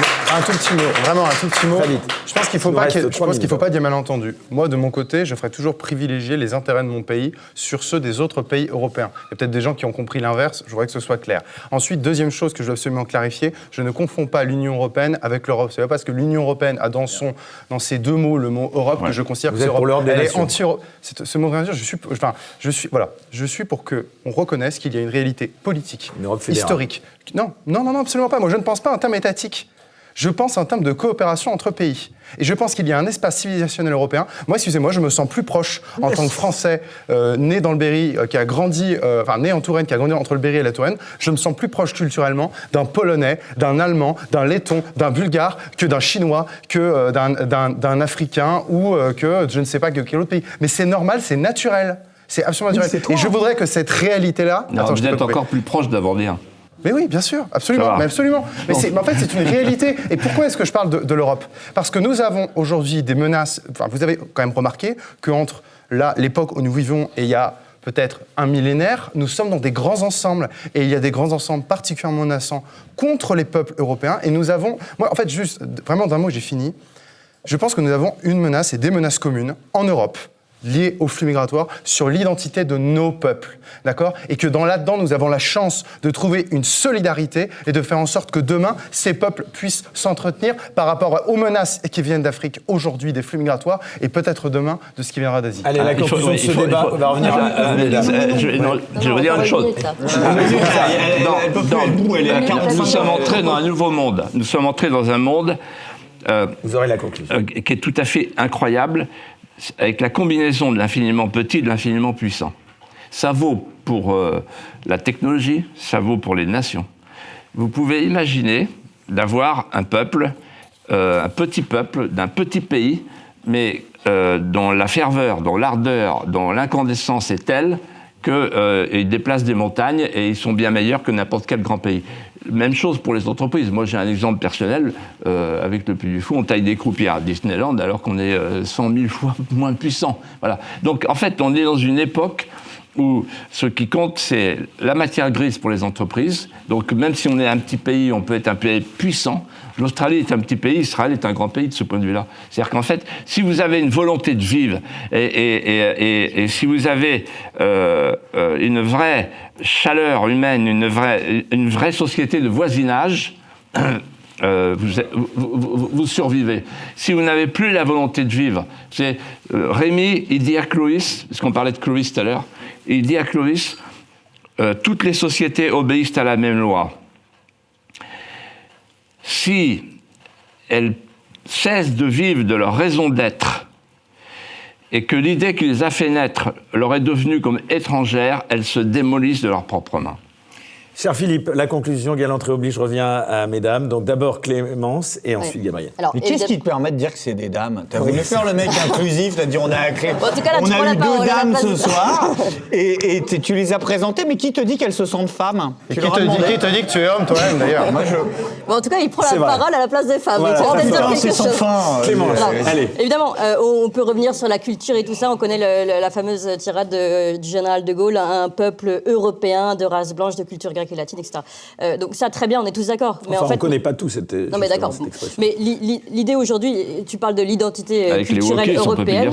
L'identité culturelle européenne, aujourd'hui, elle est détruite par l'Europe. Je suis d'accord. Elle est détruite par la Commission. Oui, mais soyons réalistes. Alors parlons d'aujourd'hui. Je viens de distinguer l'Union européenne de l'Europe. Non, mais d'accord, mais là tu dis, c'est bien, je veux défendre l'identité culturelle européenne. Donc, non, pas l'identité culturelle européenne, c'est défendre l'Europe et ce que nous sommes et les menaces vis-à-vis de nos peuples. Mais quelles sont les menaces aujourd'hui ? C'est la Commission européenne. Toutes les menaces LGBT, le wokisme, l'islamisme nous vient du fémiso dans l'Union européenne. L'Ukraine, c'est l'Union européenne qui la veut avec notre ami. C'est un outil, cette Commission européenne, si elle est dirigée demain par d'autres personnes. C'est la Commission européenne, pardon. Mais c'est un outil, si elle est dirigée demain par d'autres personnes, qu'est-ce que tu feras ? Mais c'est ce que disent les réformistes de gauche de l'Europe depuis 40 ans. Si demain elle est décidée par dirigée par quelqu'un d'autre, ça changera.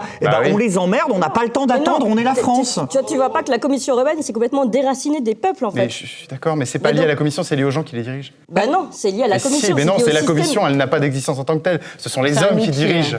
Il a raison. C'est l'homme de loi. Allez, je suis pas certain que tout le monde comprenne ces subtilités. Clémence, donc le mot de la fin de ce débat, et avant de passer la parole à Gabriel. Ça y est, j'ai eu le mot de la fin. Et ça y est, Gabriel. Non, je voudrais simplement revenir sur les propos qui ont été tenus sur Giorgia Meloni. Alors, pour la défendre un peu. Emmanuel Macron un peu en catimini. Oui, mais je pense qu'il y a un écueil qui guette quand même la droite, on peut dire, ou en tout cas cette famille d'idées identitaires, souverainistes, appelons-la comme on veut. C'est qu'elle n'a pas touché le pouvoir depuis fort longtemps, notamment en France. Et quelqu'un me disait assez justement, vous avez tellement perdu que quand vous avez un peu moins perdu que d'habitude, vous avez l'impression d'avoir gagné. Et c'est un peu vrai sur le plan électoral. Hein. Bon. Et il faut quand même se souvenir du drapeau blanc du comte de Chambord, en fait, toutes ces affaires qui ont miné, l'histoire de France. Et tout ne peut pas être fait en 2 secondes. Alors c'est vrai que comme la droite, celle qu'on appelle la droite classique, a beaucoup trahi. Il y a une attente extrêmement forte, mais elle devait faire quoi, Giorgia Meloni? Lui sauter à la gorge, Ursula von der Leyen lui arracher le nez. Enfin, évidemment qu'il y a une il y a pas obligé de faire sa première rencontre. Non, mais ce que je veux dire, c'est que laissons le temps à Giorgia Meloni de faire les choses. Et je rappelle, dernier point, que celui qui a fait bouger le paquebot, c'est François Mitterrand, quand même, fortement. Enfin, Giscard y a contribué, mais qui a donné un coup de changement de cap extrêmement fort. Vu à l'aune d'aujourd'hui, Mitterrand, des folies par exemple sociétales, Mitterrand c'est un homme conservateur, donc il a commencé à faire doucement bouger le paquebot et pourtant c'est lui qui, in fine, a mené à la situation Ce sera le mot de la fin. J'étais là quand j'ai entendu la phrase de Mitterrand, pour souligner ce que vous dites. La France est notre patrie, l'Europe est notre avenir. C'est terrible. Ce sera le mot de la fin. Merci beaucoup. On termine avec juste 2 derniers dessins. Le LGBTisme dans la République, qu'en pense Marianne? Appelez-moi Robert. Et enfin, COP27, c'est chaud. Union européenne, ça Frexit. Voilà, c'est la fin de ce premier débat. Restez avec nous. L'interview confession, on le montrera tout à l'heure. Tout de suite, l'interview confession. Retrouvez Bistro Liberté avec Terre de France, la collection 100% fabriquée en France et qui défend nos valeurs traditionnelles. terredefrance.fr.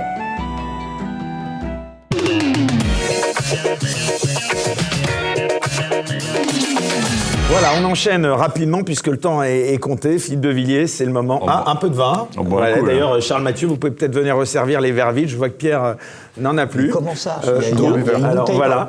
Alors c'est le moment de l'interview C'est lui qui confession. boit tout, C'est hein. très simple. On vous pose des questions et vous essayez d'y répondre le plus rapidement et simplement possible. C'est parti. Quel est votre héros dans la vie réelle? Il est mort. Mais pour moi, il est vivant.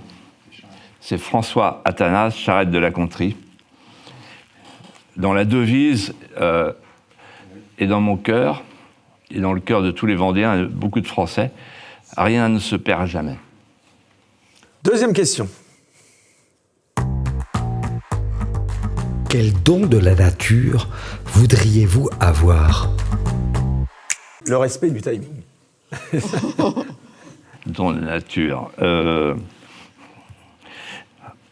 J'aimerais bien avoir l'ubiquité, et si j'étais un saint, la bilocation pour pouvoir apparaître dans différents endroits en même temps. Magnifique. Troisième question. Et si vous étiez un livre? Un livre. Les Mémoires d'outre-tombe, où j'ai droit à une Allez, deuxième. oui. Le dialogue des Carmélites. Il y a la supérieure qui discute avec la petite Blanche de la Force, et Blanche de la Force lui dit « Mais ma mère, c'est nous qui tenons la règle. » Et la supérieure lui dit « Non, c'est la règle qui nous tient. » En d'autres termes, la règle, c'est la culture, mais c'est la politique qui tient la culture, et pas l'inverse. Il faut toujours s'en souvenir. Question 4. Que chantez-vous sous la douche? Si on te balance Camélia Jordana, t'es niqué. Donc, sous la douche, d'abord, je me mets en situation pour vous répondre. Donc, sous la douche, je suis nu. Allez, on vous en prie. Et donc, sous la douche, je prends des douches assez longues et qui sont froides. Oui, c'est ce qu'on m'a recommandé. Et tôt le matin. Oui. Et en fait, qu'est-ce que je fais sous la douche? Il y a la pomme au-dessus. Hein, okay. Donc, je fais des vérifications d'organes, du haut en bas et de bas en haut. Et en fait, je suis assez content. Et là, et du coup, vous chantez quoi? Je siffle. Ô Jésus, que ma joie demeure. C'est une réponse. Question 5. Avec qui aimeriez-vous dîner? Alors, Et l'embarras du choix. ben là, Ouais, avec nous. oui. Alors, tout dépend du plat. thème du dîner. Si c'est avec une actrice, c'est Ornella Muti. Ornella Muti. Oui, Ornella Muti, oui, qui a joué, je l'ai vu interpréter la Passion et jouer la Sainte Vierge. Elle était magnifique. Toujours un rapport avec la religion. Eh oui, bien sûr. Surtout à mon âge, vous comprenez. On approche le dernier passage. Ornella Muti. Attends, Ouais. après, Vous avez qu'une réponse, si c'est un... gourmand. Non, mais attendez, si c'est un sportif de Djokovic, parce que c'est un résistant. Enfin, il a perdu, là, la fille. Oui. Parce que, juste un mot, parce qu'il a refusé de se faire vacciner, c'est Oui, ça que vous dites. Voilà. Et Il n'a pas pu, d'ailleurs, Il n'a pas pu faire jouer l'Open l'Open, d'Australie. l'US Open. Et voilà, il s'est montré réfractaire. Moi, j'aime ça. Il est libre. Bon. Ensuite. Donc vous nous dites que vous n'êtes pas vacciné, c'est ça que vous nous dites. Ah, mais absolument pas, non. Bon. J'ai le malheur. C'est pas le sujet. Bon. Un jour, sur un plateau chez Pascal Pro, j'ai dit une chose en blaguant, et ça m'a été reproché, etc. On m'a dit, mais vous n'êtes pas vacciné. J'ai dit non, vous avez un pass? J'ai dit non, j'ai un pastis sanitaire. Et on a dit, oh là là. Et attendez, et si c'est un architecte, je prends l'architecte de la Sainte-Chapelle. Voilà. Donc, je fais un panel avec ces 4 invités. Question 6. Que détestez-vous par-dessus tout? Les journalistes, Sympa. Pas tous, pas tous. Pas tous. Robespierre. Parce qu'à cause de Robespierre, on a eu Mao, Pol Pot et tous les autres. Voilà. Les filles spirituelles. Voilà. Et puis, sinon, j'aime pas les courges. Courgette. Les courgettes, oui, j'aime pas. Dans la famille des courges. Vous me demandez ce que je déteste, voilà. Voilà. Allez, dernière question de cette interview confession. Et pour cette dernière question, dites-nous, quel est votre rêve de bonheur? Ah, vous l'assouvissez déjà en étant parmi nous. Mon rêve de bonheur, je le vis. Actuellement. Parce que mon premier rêve, j'avais un rêve d'enfance, c'était le Puy du Fou. Je l'ai réalisé, ce rêve. Et j'avais un deuxième rêve, c'est qu'un jour, un de mes fils me succède et prolonge l'œuvre et la fasse rayonner avec son talent. Il s'appelle Nicolas de Villiers. Et donc, je suis un père heureux et un créateur heureux. Eh bien voilà, réponse. Restez avec nous, c'est l'heure du second et donc dernier débat de Bistro Liberté. Immigration incontrôlée, identité malmenée, culture vilipendée, souveraineté attaquée. La France est-elle en train de disparaître?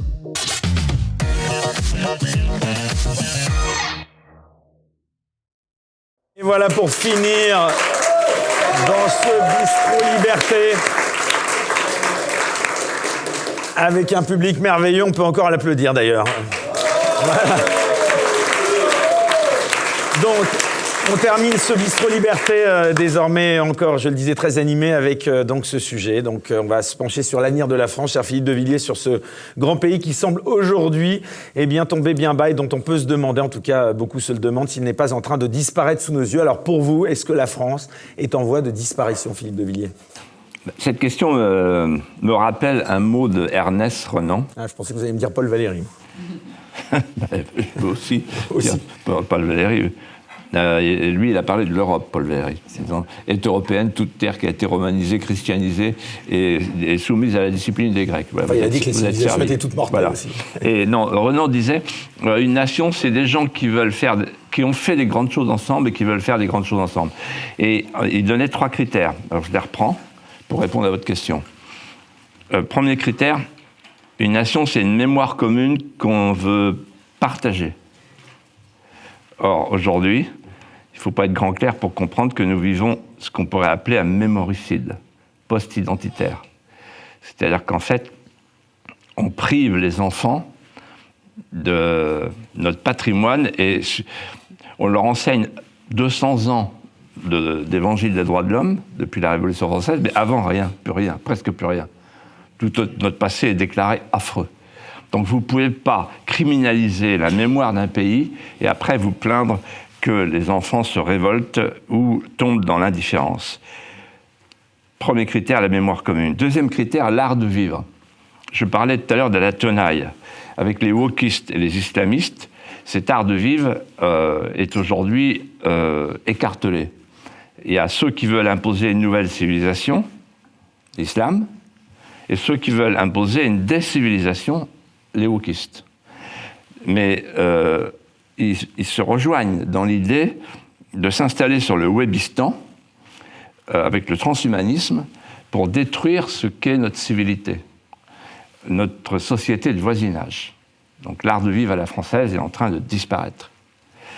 Je dis ça en trinquant à tous les vignerons de France, les vignes du Seigneur.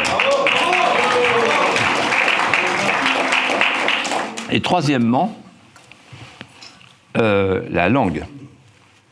Une nation, c'est une langue. Je voudrais rappeler que la France n'est pas née d'un coup d'échine, d'un coup de force, d'un coup de plume d'un Robin. Elle n'est pas née de la nature, contrairement à l'Angleterre. Elle n'est pas née d'un regroupement ethnique, contrairement à l'Allemagne.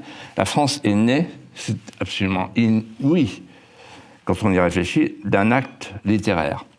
C'est la chanson de Roland, en fait. Une chanson de geste. Quand Roland dit à Olivier, au moment de l'ultime agonie, « Tu tourneras ma tête vers France la douce ». Et c'est ce mot « France la douce ». La France est une femme, la France est une mère, la France est une fille. La France est un être moral doué de tendresse. Et donc, cet acte littéraire, aujourd'hui, il est durement frappé, puisqu'on passe de la langue nationale à la langue inclusive, avec la cancel culture. Il y avait un papier excellent, lundi, de Jean-Marie Roire sur le patrimoine français, qui disait « Le paysage français est en train de disparaître avec les éoliennes ». Et il notait que la langue française est frappée de plein fouet par nos élites qui maintenant préfèrent parler anglais dans les congrès, etc., etc. Mais si la langue est inclusive, c'est la fin de la langue française. Et la langue française, c'est beaucoup plus qu'un vecteur. C'est une manière de réciter un poème intime et qui est l'écho de l'univers entier. Voilà. Et donc, en fait, la France, le monde a besoin de la France. La France est en train de manquer au monde. Peut-être qu'elle est en train de disparaître. Il y a un mot de Chateaubriand. Alors, bien sûr, les gens qui nous regardent du melon, il exagère, Philippe de Villiers, etc. Non, malheureusement, on connaît l'histoire. Chateaubriand dit « Je connais des peuplades de l'Orénoque qui ont disparu. Il n'est resté de leur dialecte qu'une douzaine de mots prononcés dans la cime des arbres par des perroquets redevenus libres. » Gabriel Cluzel, est-ce que vous pensez que la France est en voie de disparition et puis quelles seraient les causes de cet effondrement selon vous ? Je ne pense pas qu'elle soit en voie de disparition dans la mesure où il reste des foyers où elle reste rayonnante. Voilà. Et je pense que ça peut renaître de ces foyers. Mais de fait, vous avez évoqué le savoir-vivre à la française, qui est en fait la fine pointe de la charité chrétienne. Et ça nous renvoie à nos racines, évidemment. Toute notre façon de se tenir à table, de même la galanterie, aujourd'hui, valeur conspuée s'il en est. Et pourtant, force est de constater que s'il y a des féminicides, c'est parce que, selon le mot consacré, c'est parce que l'égalité homme-femme se conçoit intellectuellement, mais pas physiquement. Donc, et la galanterie, c'était ce supplément de force physique qui était offert à la femme par l'homme pour plus d'égalité, finalement. Et tout cela faisait partie de notre civilisation, de nos mœurs, et d'inspiration chrétienne, encore une fois, imprégnées de charité chrétienne, qui sont en train, évidemment, de disparaître. Vous savez, il y a une citation de je ne sais plus qui disait la culture culture générale, c'est ce qui reste quand on a tout oublié. Eh bien, notre savoir-vivre, c'était précisément ce qui restait de notre charité quand on avait oublié finalement tout ce qui en avait fait le fondement. Pardon ? Alain, voilà. Et la cancel culture, c'est pas seulement d'aller taper sur une statue pour la faire tomber. Quand on laisse, par exemple, un calvaire au coin d'une rue, ou même notre patrimoine culturel, nos châteaux, toutes les bâtisses d'importance s'écrouler, faute de moyens, parce qu'on sait très bien que le ministère de la Culture réserve ses fonds aux créations, il faut voir la tronche des créations, pardon, pour ce vocabulaire trivial, eh bien, c'est une forme de cancel culture lente, douce, et que l'on ne voit pas, mais qu'on laisse faire, parce que moi, j'ai un petit calvaire près de chez moi, la branche s'est effondrée, et le maire dit, que je voulais que je fasse, ça n'intéresse plus personne, donc tant pis, il va disparaître. Et je crois que ça partit vraiment de la cancel culture. Alors, moi, il y a un aspect important qui a été développé par Philippe de Villiers à grande échelle, mais qu'on peut, me semble-t-il, développer un petit peu sur le plan familial, c'est garder son roman. Il n'y a plus de roman national, mais tout le monde a un petit roman familial. Vous voyez, il n'y a pas besoin d'être sorti de la cuisse de Jupiter. Hein. Et là, il y a le 11 novembre qui approche. Je crois que chacun peut voir qui, dans ses grands-pères, arrière-grands-pères, a fait la guerre de 14. Et ça nous renvoie quand même à aujourd'hui, parce que quand on voit ces pauvres gars qui se sont battus pour un mètre de frontière, un mètre de tranchée pendant des semaines, qui en sont morts, et qu'aujourd'hui, ces frontières, elles sont ouvertes à tout vent, on se dit c'est bien la peine d'aller leur mettre des couronnes mortuaires sur les monuments aux morts. Tout ça, c'est une vaste farce, parce qu'en réalité, ce qu'ils ont défendu, on est en train de le piétiner. Donc je crois que chacun, nous pouvons cultiver, vous savez que c'est important pour moi, les enfants, auprès de ses enfants, ce petit roman familial. Et tout le monde ne le fait pas, alors que, encore une fois, c'est pas la peine, même si on ne descend pas de la reine d'Angleterre, eh ben, on peut le faire à son échelon. Est-ce que vous pensez, moi j'ai envie de vous poser une question à vous tous, est-ce que vous pensez qu'il y a des Français qui souhaitent la disparition de la France? Et si oui, qui sont ces gens? Qui seraient les responsables? Une question évidemment un peu provoque. Greg? Il y a des Français qui veulent la disparition de la France, même comme entité juridique. Notre président. Il nous explique que la culture française n'existe pas, que la France, comme vous le disiez, est une puissance moyenne qui doit se dissoudre dans l'Union européenne. Donc il y a des gens qui souhaitent la disparition de la France. Ces gens-là existent depuis très longtemps. Déjà, Léon de Grelle disait pendant la guerre que sans Jeanne d'Arc, nous aurions fait l'Europe plus tôt. Donc, et je crois, et un jour je le démontrerai en vidéo, que le gouvernement que nous avons à l'heure actuelle en France est un descendant idéologique de cette idéologie de Vichy, qui est passé par Giscard, à qui j'accorde encore moins de mérite qu'à Mitterrand, c'est pour dire. Oui, pour moi, il était meilleur Mitterrand que Chirac. Que Chirac, même d'ailleurs, et que Giscard surtout. Est-ce que la France va disparaître? Alors, le problème, c'est que personne s'entend dans ce débat. C'est-à-dire, vous avez des gens qui vont dire oui, la France est en train de disparaître. Et puis vous avez d'autres personnes qui vont leur répondre « Mais bien sûr que non, elle ne disparaîtra pas, il existera toujours un espace avec un drapeau, un président, mais cette France sera différente de votre France, vous conservateurs. » Voilà. Déjà, ces gens sont très optimistes, parce que je ne suis pas sûr qu'au vu de l'idéologie de nos élites mondialistes, dans 20 ans, comme ils le disent, il y ait encore un drapeau français, un président de la République française, avec des élections françaises et des frontières françaises. Ça vous choque quand le président parle devant un drapeau européen, qu'il n'y a plus de drapeau français? Oui, ça me choque, mais j'ai un mot à Greg. En fait, ce qui risque de se passer, Chaunu disait, l'histoire c'est la démographie. Ce qui risque de se passer, c'est qu'il y aura toujours une France. Alors, même pas sûr. Mais je vais te dire comment ça va se passer. Au début, ils nous disent, ceux qui arrivent, les colons, les nouveaux colons, les colons wokistes, les colons islamistes, qui s'installent chez nous. Au début, ils nous disent, avec un tout petit coup de coude, bon, c'est quoi la France dont tu parles? C'est quoi la France? Et après, ils diront, ah mais la France, c'est nous. C'est plus vous, c'est nous. C'est ça qui est en train de se passer. C'est que les francs-clovisserds, ça leur dira plus rien. D'ailleurs, il y a le président de la Seine-Saint-Denis qui a dit nos ancêtres les Gaulois, c'est une connerie, c'est fini tout ça. Voilà. Donc en réalité, ce qu'on risque, c'est d'être expulsé. Tout à l'heure, quelqu'un m'a dit.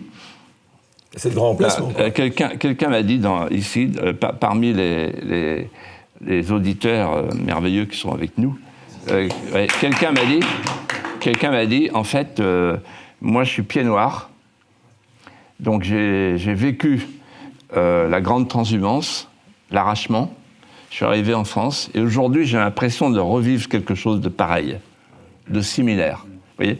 Donc, en fait, ceux qui sont les conquérants, c'est-à-dire le djihad et les wokistes, qui veulent nous expulser de notre culture, à commencer par l'idée de la famille, parce que c'est la merveilleuse idée qui a été proposée par Gabriel, le roman familial, il faut qu'il puisse encore exister, à condition que la famille hétérosexuelle existe encore demain. Bon, tous ces gens qui vont nous coloniser... Il y en a beaucoup qui vont vous dire aussi, il est normal que la population française change et que les cultures évoluent. Ah oui, mais dans l'histoire des peuples... Mais s'ils le décident. Dans l'histoire des peuples, quand il n'y a plus la volonté de vivre avec l'excellence française qu'on a dans le cœur, on meurt, on disparaît. Tous les peuples ont été balayés, les Amérindiens, ils ont été balayés. Je vous cite Synésios de Cyrène, en 399. Il s'adresse à l'empereur de Constantinople et il dit ceci, textuellement. Un peuple qui confie son limès au barbaricum. Le limès, c'est la frontière.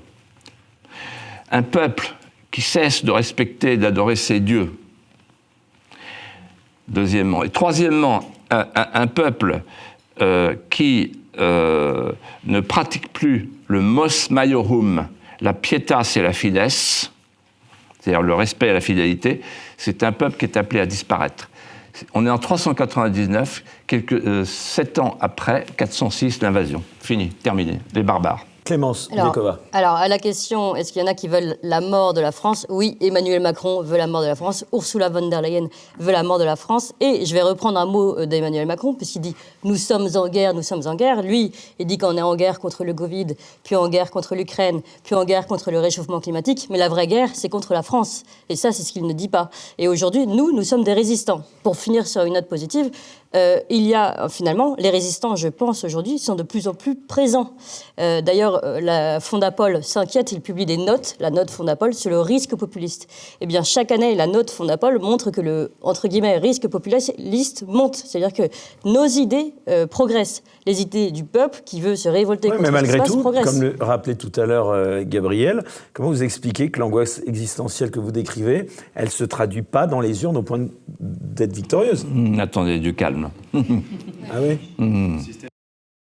T'as 89 députés Rassemblement National à l'Assemblée, bah tu oui, veux pas faut plus. quand même 200... Pierre Gentil, le Oui, mais t'as un plafond de verre, majorité. t'as une situation, t'as une réalité électorale qui n'est quand même pas faite pour être favorable aux partis qui sortent du bloc bourgeois centriste.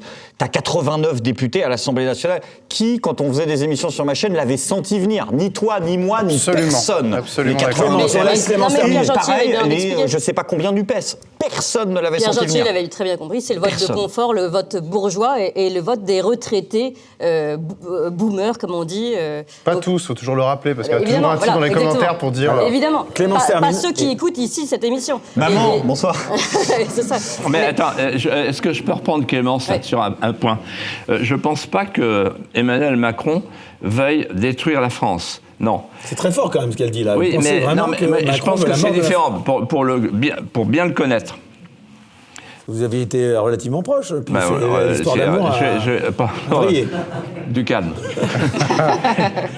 Une erreur de jeunesse. Non, simplement. Non, pas du tout. Non, Non, c'est lui, l'erreur de il jeunesse. est ambivalent. Oui. Et donc, il te dit, que les yeux dans les yeux, il faut arrêter l'immigration, vous avez raison. Donc, voilà. même temps, Donc, voilà, donc, oui. bon, Oui, oui. bon, tu te dis, bah, Mais il ne sait pas ce qu'il dit. puisqu'il est au pouvoir, acceptons-en l'augure. Bon.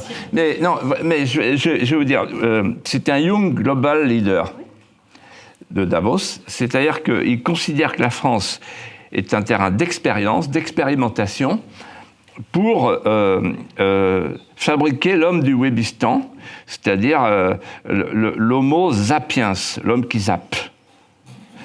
Voilà. Et donc, c'est ça son idée. Et il n'est pas tout seul. Tous les gens Bien en sûr, marche. bien Et sûr. toute la bourgeoisie française, dont De Gaulle disait qu'elle est anationale, elle suit le mouvement.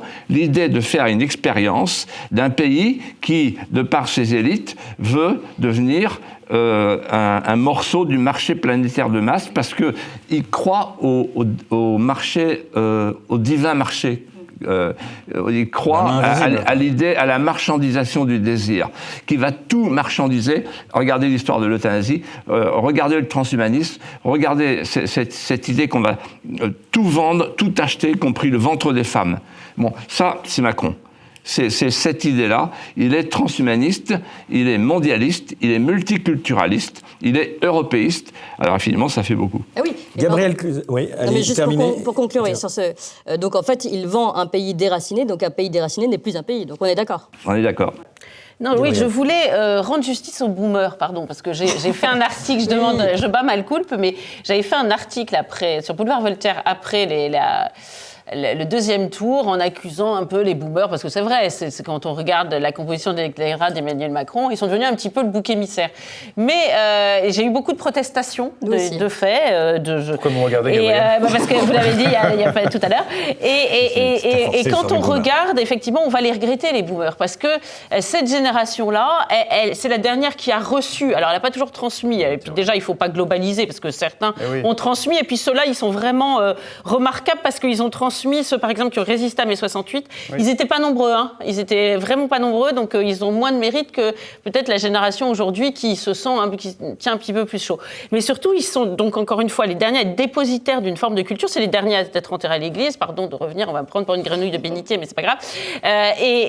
Bientôt, la génération suivante s'en fichera comme d'une guigne. C'est les seuls à se souvenir, même ceux qui sont athées, d'ailleurs, ils connaissent quand même l'histoire religieuse et qui est imbriquée à l'histoire de notre pays. Ils ont des lettres, enfin, ils ont reçu une éducation. Et moi, ils sont très...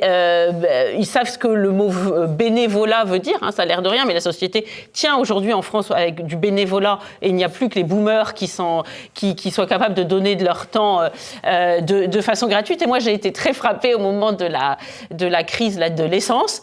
Il y avait une petite dame qui n'arrivait pas, très âgée, qui n'arrivait pas à s'en sortir avec son tuyau parce que ça ne rentrait pas dans le réservoir. Donc, nous l'avons aidée avec la pompe à essence et elle nous dit non, mettez que 30 € parce qu'il faut en laisser pour les autres. Et à côté de ça, vous aviez la France Orange bidons, Mécanique ou Mad Max qui, elle, vidait les pompes tant qu'elle pouvait, voire monnayer en faisant des marges dans certaines banlieues l'essence. Donc c'est vrai que quand la génération des boomers va passer, ce sera vraiment sans doute, alors ils ont peut-être fait beaucoup d'erreurs collectivement, encore une fois pas individuellement, mais je crois que ce sera vraiment le temps des barbares.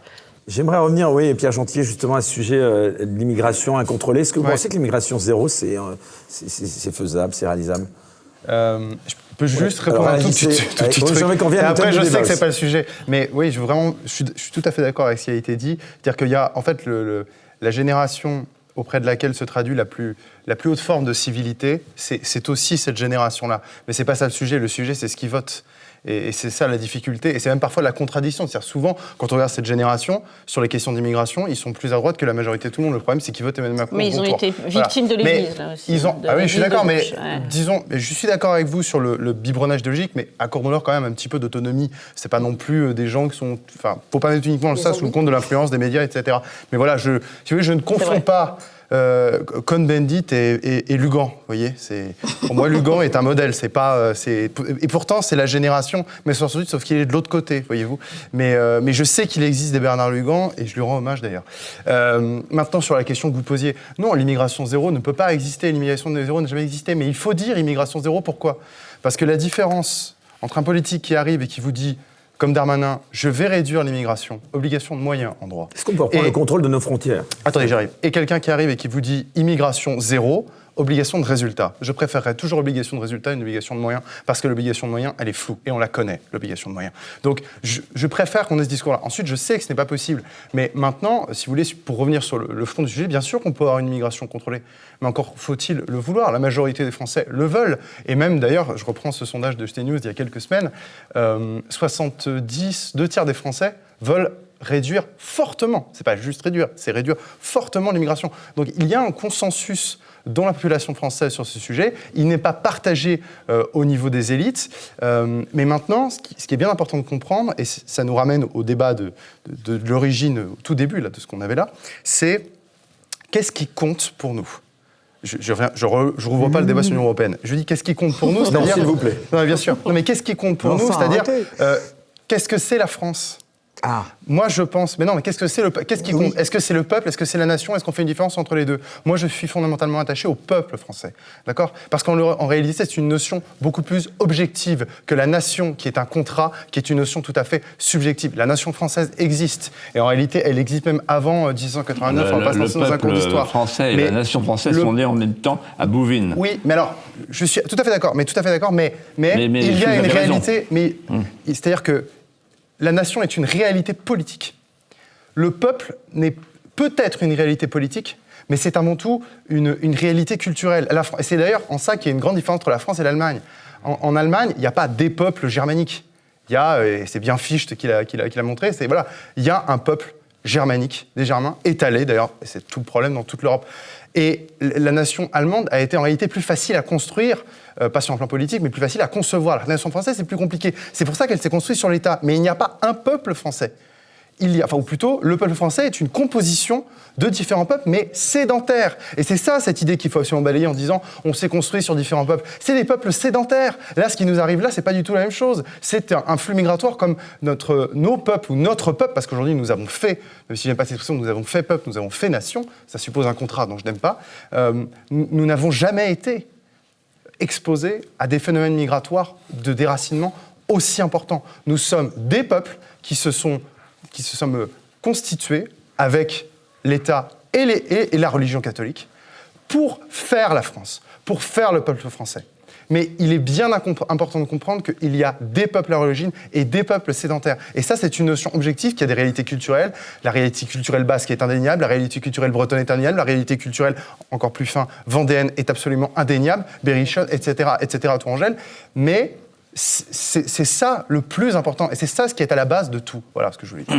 Une réaction, Philippe de Villiers ? Et je voudrais dire que sur le drapeau des petits gars de Chambretot, la classe 14, Vendée, on n'est pas loin du drapeau blanc et du génocide vendéen, quelques générations après.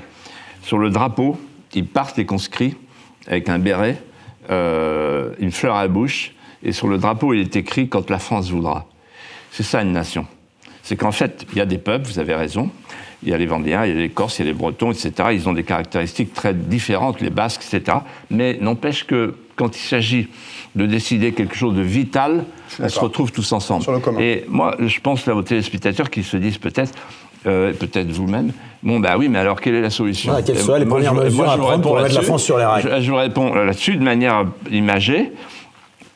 Il faut un rempart et il faut retrouver la maison. Il faut un rempart. S'il n'y a pas de rempart, on sera colonisé. On est en voie de colonisation, on est en voie de conquête. Donc le rempart, c'est la frontière. Alors, vous me direz, c'est pas possible, etc. Ben si, Orban le fait. Il y a un gars qui le fait en Europe, Orban. Bon, alors, c'est pas parfait ce qu'il fait, n'empêche que c'est pour ça qu'il s'oppose à la Commission de Bruxelles. Et les Polonais aussi, d'ailleurs, etc. Donc c'est possible. D'ailleurs, c'est l'enjeu des élections américaines, etc. Donc, le rempart. Deuxièmement, la maison. La maison, c'est savoir où on habite. Si on ne sait plus où on habite, il n'y a plus de maison. Et donc, en fait, s'il y avait une chose à faire, c'est ce que j'avais essayé de faire quand j'étais secrétaire d'État à la culture. J'avais dit à Chirac, il me dit, qu'est-ce qu'il faut faire ? J'ai dit, il faut lancer un grand projet d'éducation artistique pour tous les jeunes Français. Il faut faire pour l'éducation artistique ce que Jules Ferry a fait pour l'enseignement général. C'est-à-dire faire pour les disciplines artistiques ce qu'on a fait pour les disciplines générales au moment de Jules Ferry. Et c'est-à-dire donner à chaque Français le goût de la France par le beau. Aujourd'hui, si on dit aux Français, la France c'est un grand pays, la France c'est un grand peuple, la France c'est un pays puissant, ça ne marche pas. Les jeunes sont des écorchés vifs et ils voient bien que c'est faux, qu'on est un pays déclassé. Par contre, si on leur dit, regarde la France, comme elle est belle, alors ça marche. Il y a un truc... Ouais.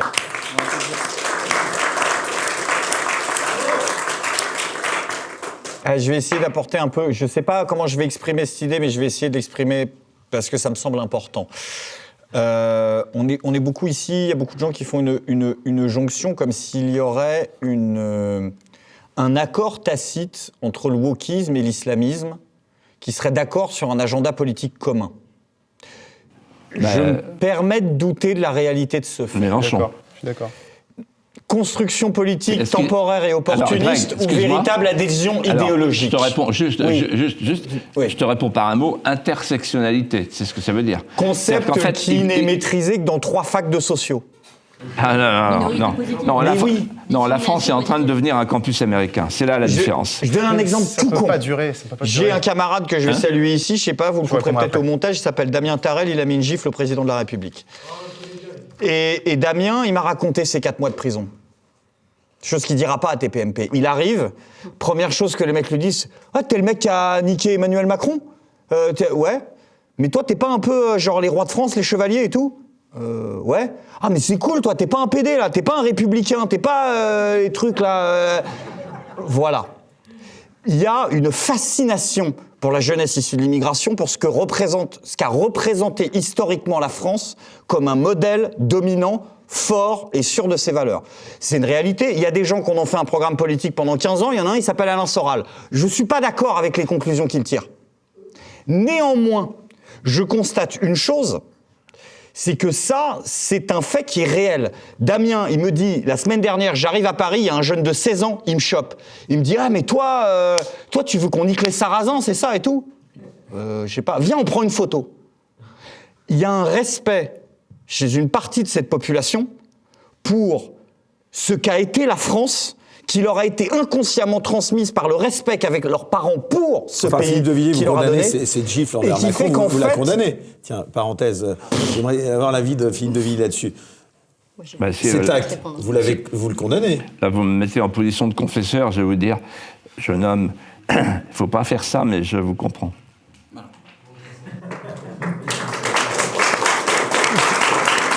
Ce que je voulais dire par cette idée, c'est qu'en réalité, ceux qui défendent cette espèce d'alliance contre nature, entre le wokisme, quand tu défends les frères musulmans et la liberté de ton orientation sexuelle, c'est qu'il y a un problème idéologique. Ce n'est pas une ligne politique. C'est au pire un patchwork électoral dû à une situation pour gagner. Et que les gens sont pas cons, ils le voient. Et qu'aujourd'hui, je le vois depuis quelques semaines sur Internet, t'as des youtubeurs, je vais pas leur faire de la pub, qui disent « Mais attendez, nous, on est la première communauté homophobe de France, les musulmans.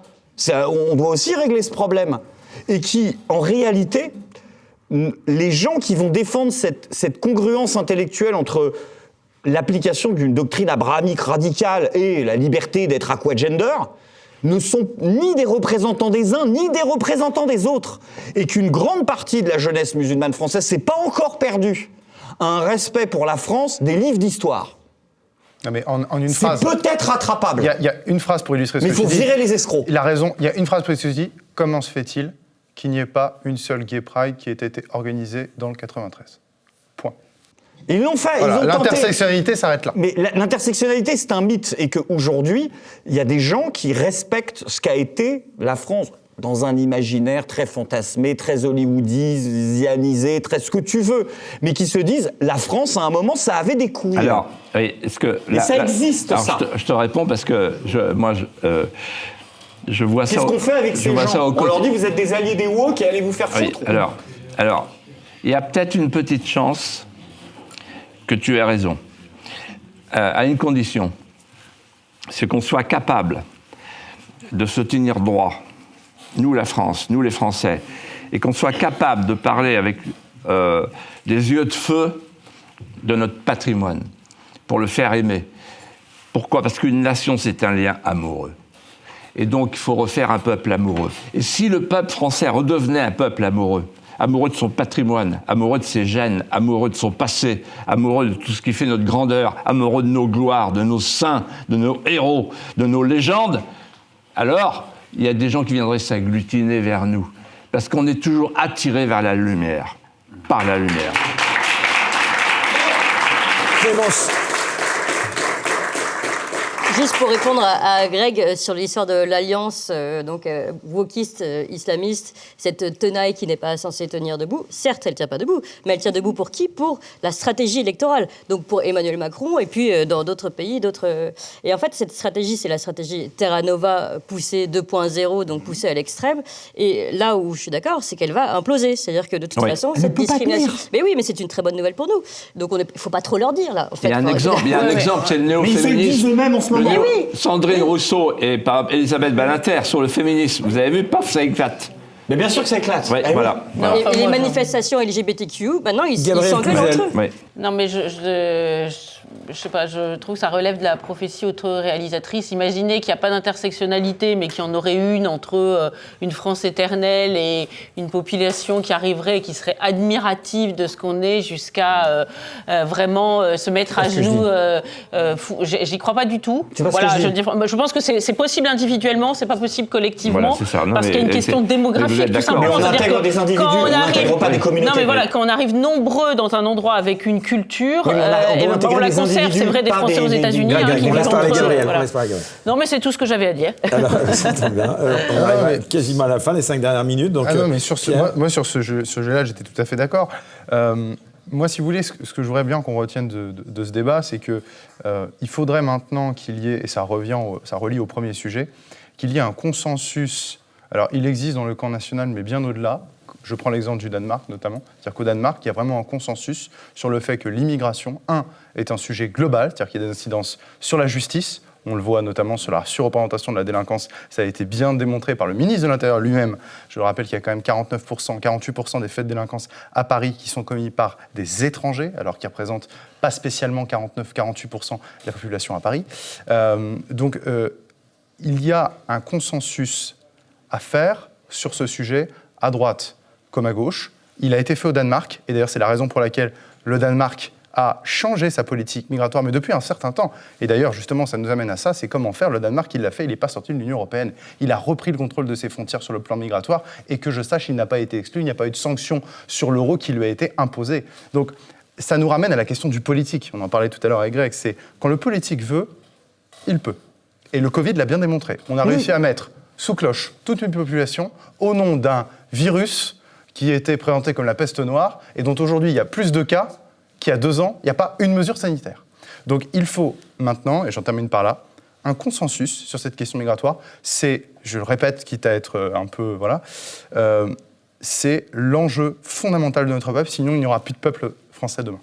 Philippe de Villiers, il vous revient le privilège de terminer, de conclure cette émission, les 3 dernières minutes. Moi, je dirais 2 choses. La première, c'est que rien ne se fera sans l'école. Et donc, dès qu'il y a 2 familles qui se réunissent, il faut leur dire, vous créez votre école, hors contrat. Parce que je ne crois pas que l'éducation nationale soit en mesure de... Ah, vous ne croyez pas plus en l'école de la République? Je crois que l'éducation nationale, je crois que l'école de la République, elle peut passer autrement que par un ministère soviétoïde, et qui aujourd'hui ne peut plus se déplacer. Il ne vous plaît pas le nouveau ministre de l'Éducation nationale? C'est pas la question. C'est un corps bureaucratique qui n'est plus réformable. Voilà. Donc c'est ailleurs que ça se passe. C'est toujours la liberté qui prend des aises en dehors du système. Donc ça, c'est la première chose. L'école, la transmission, la filiation. L'école et la famille. Et la deuxième chose, c'est qu'il faut qu'on ait tous un comportement de dissident. Un dissident, c'est quelqu'un qui, dans l'Union soviétique, circulait avec un samizdat. On avait un livre sous le bras qu'on cachait sous le manteau. C'est Solzhenitsyn qui m'a expliqué ça. Et donc, la dissidence, c'est un exercice de l'esprit. C'est-à-dire qu'il faut apprendre chaque jour, en ouvrant ses volets, à être indépendant d'esprit.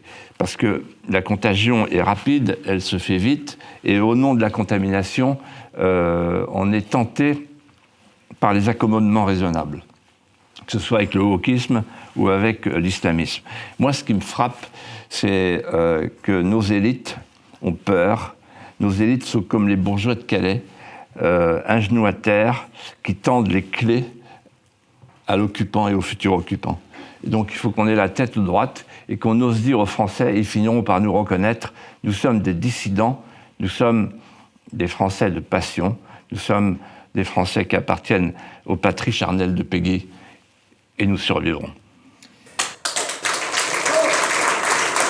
Voilà, alors cette émission touche maintenant déjà à sa fin. Je tiens tout d'abord à remercier bien sûr le public qui est derrière nous. On peut l'applaudir encore une fois. Très en verve ce soir. Merci Pierre Gentillet, merci Gabriel Cluzel, merci Clémence Soudiakova, merci Greg Tabibian. Et puis bien sûr, on va remercier notre dessinateur Ignace pour sa dernière salle de dessin. Donc je montre Identité de la France, qui suis-je? Je vous laisse apprécier le dessin, qui n'appelle pas de commentaires. Invasion, d'un côté Charles Martel, je les empêche, d'un autre Gérald Darmanin, je les intègre.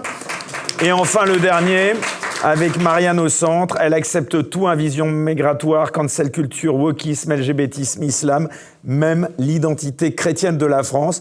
Et faut pas abuser non plus. Voilà. Mais bien sûr, cette émission n'aurait pas pu se réaliser sans justement un magnifique réalisateur, Raphaël Daudeville, on peut l'applaudir, il est en coulisses. On remercie également le producteur Arnaud Soyer, et puis bien sûr tous ceux qui sont là derrière, ce qu'on appelle les petites mains, derrière les caméras au cadre, donc Sébastien, Mathilde, Boris, et ainsi que Pierre. Voilà, on peut les applaudir bien fort. Voilà. Merci beaucoup. Encore Philippe de Villiers. On sera devant C8 samedi prochain. Et puis on rappelle ce livre, Philippe de Villiers, La valse de l'adieu aux éditions Plomb. Merci d'avoir accepté de venir nous voir. Et on se donne rendez-vous quant à nous dans 2 semaines. Bye bye.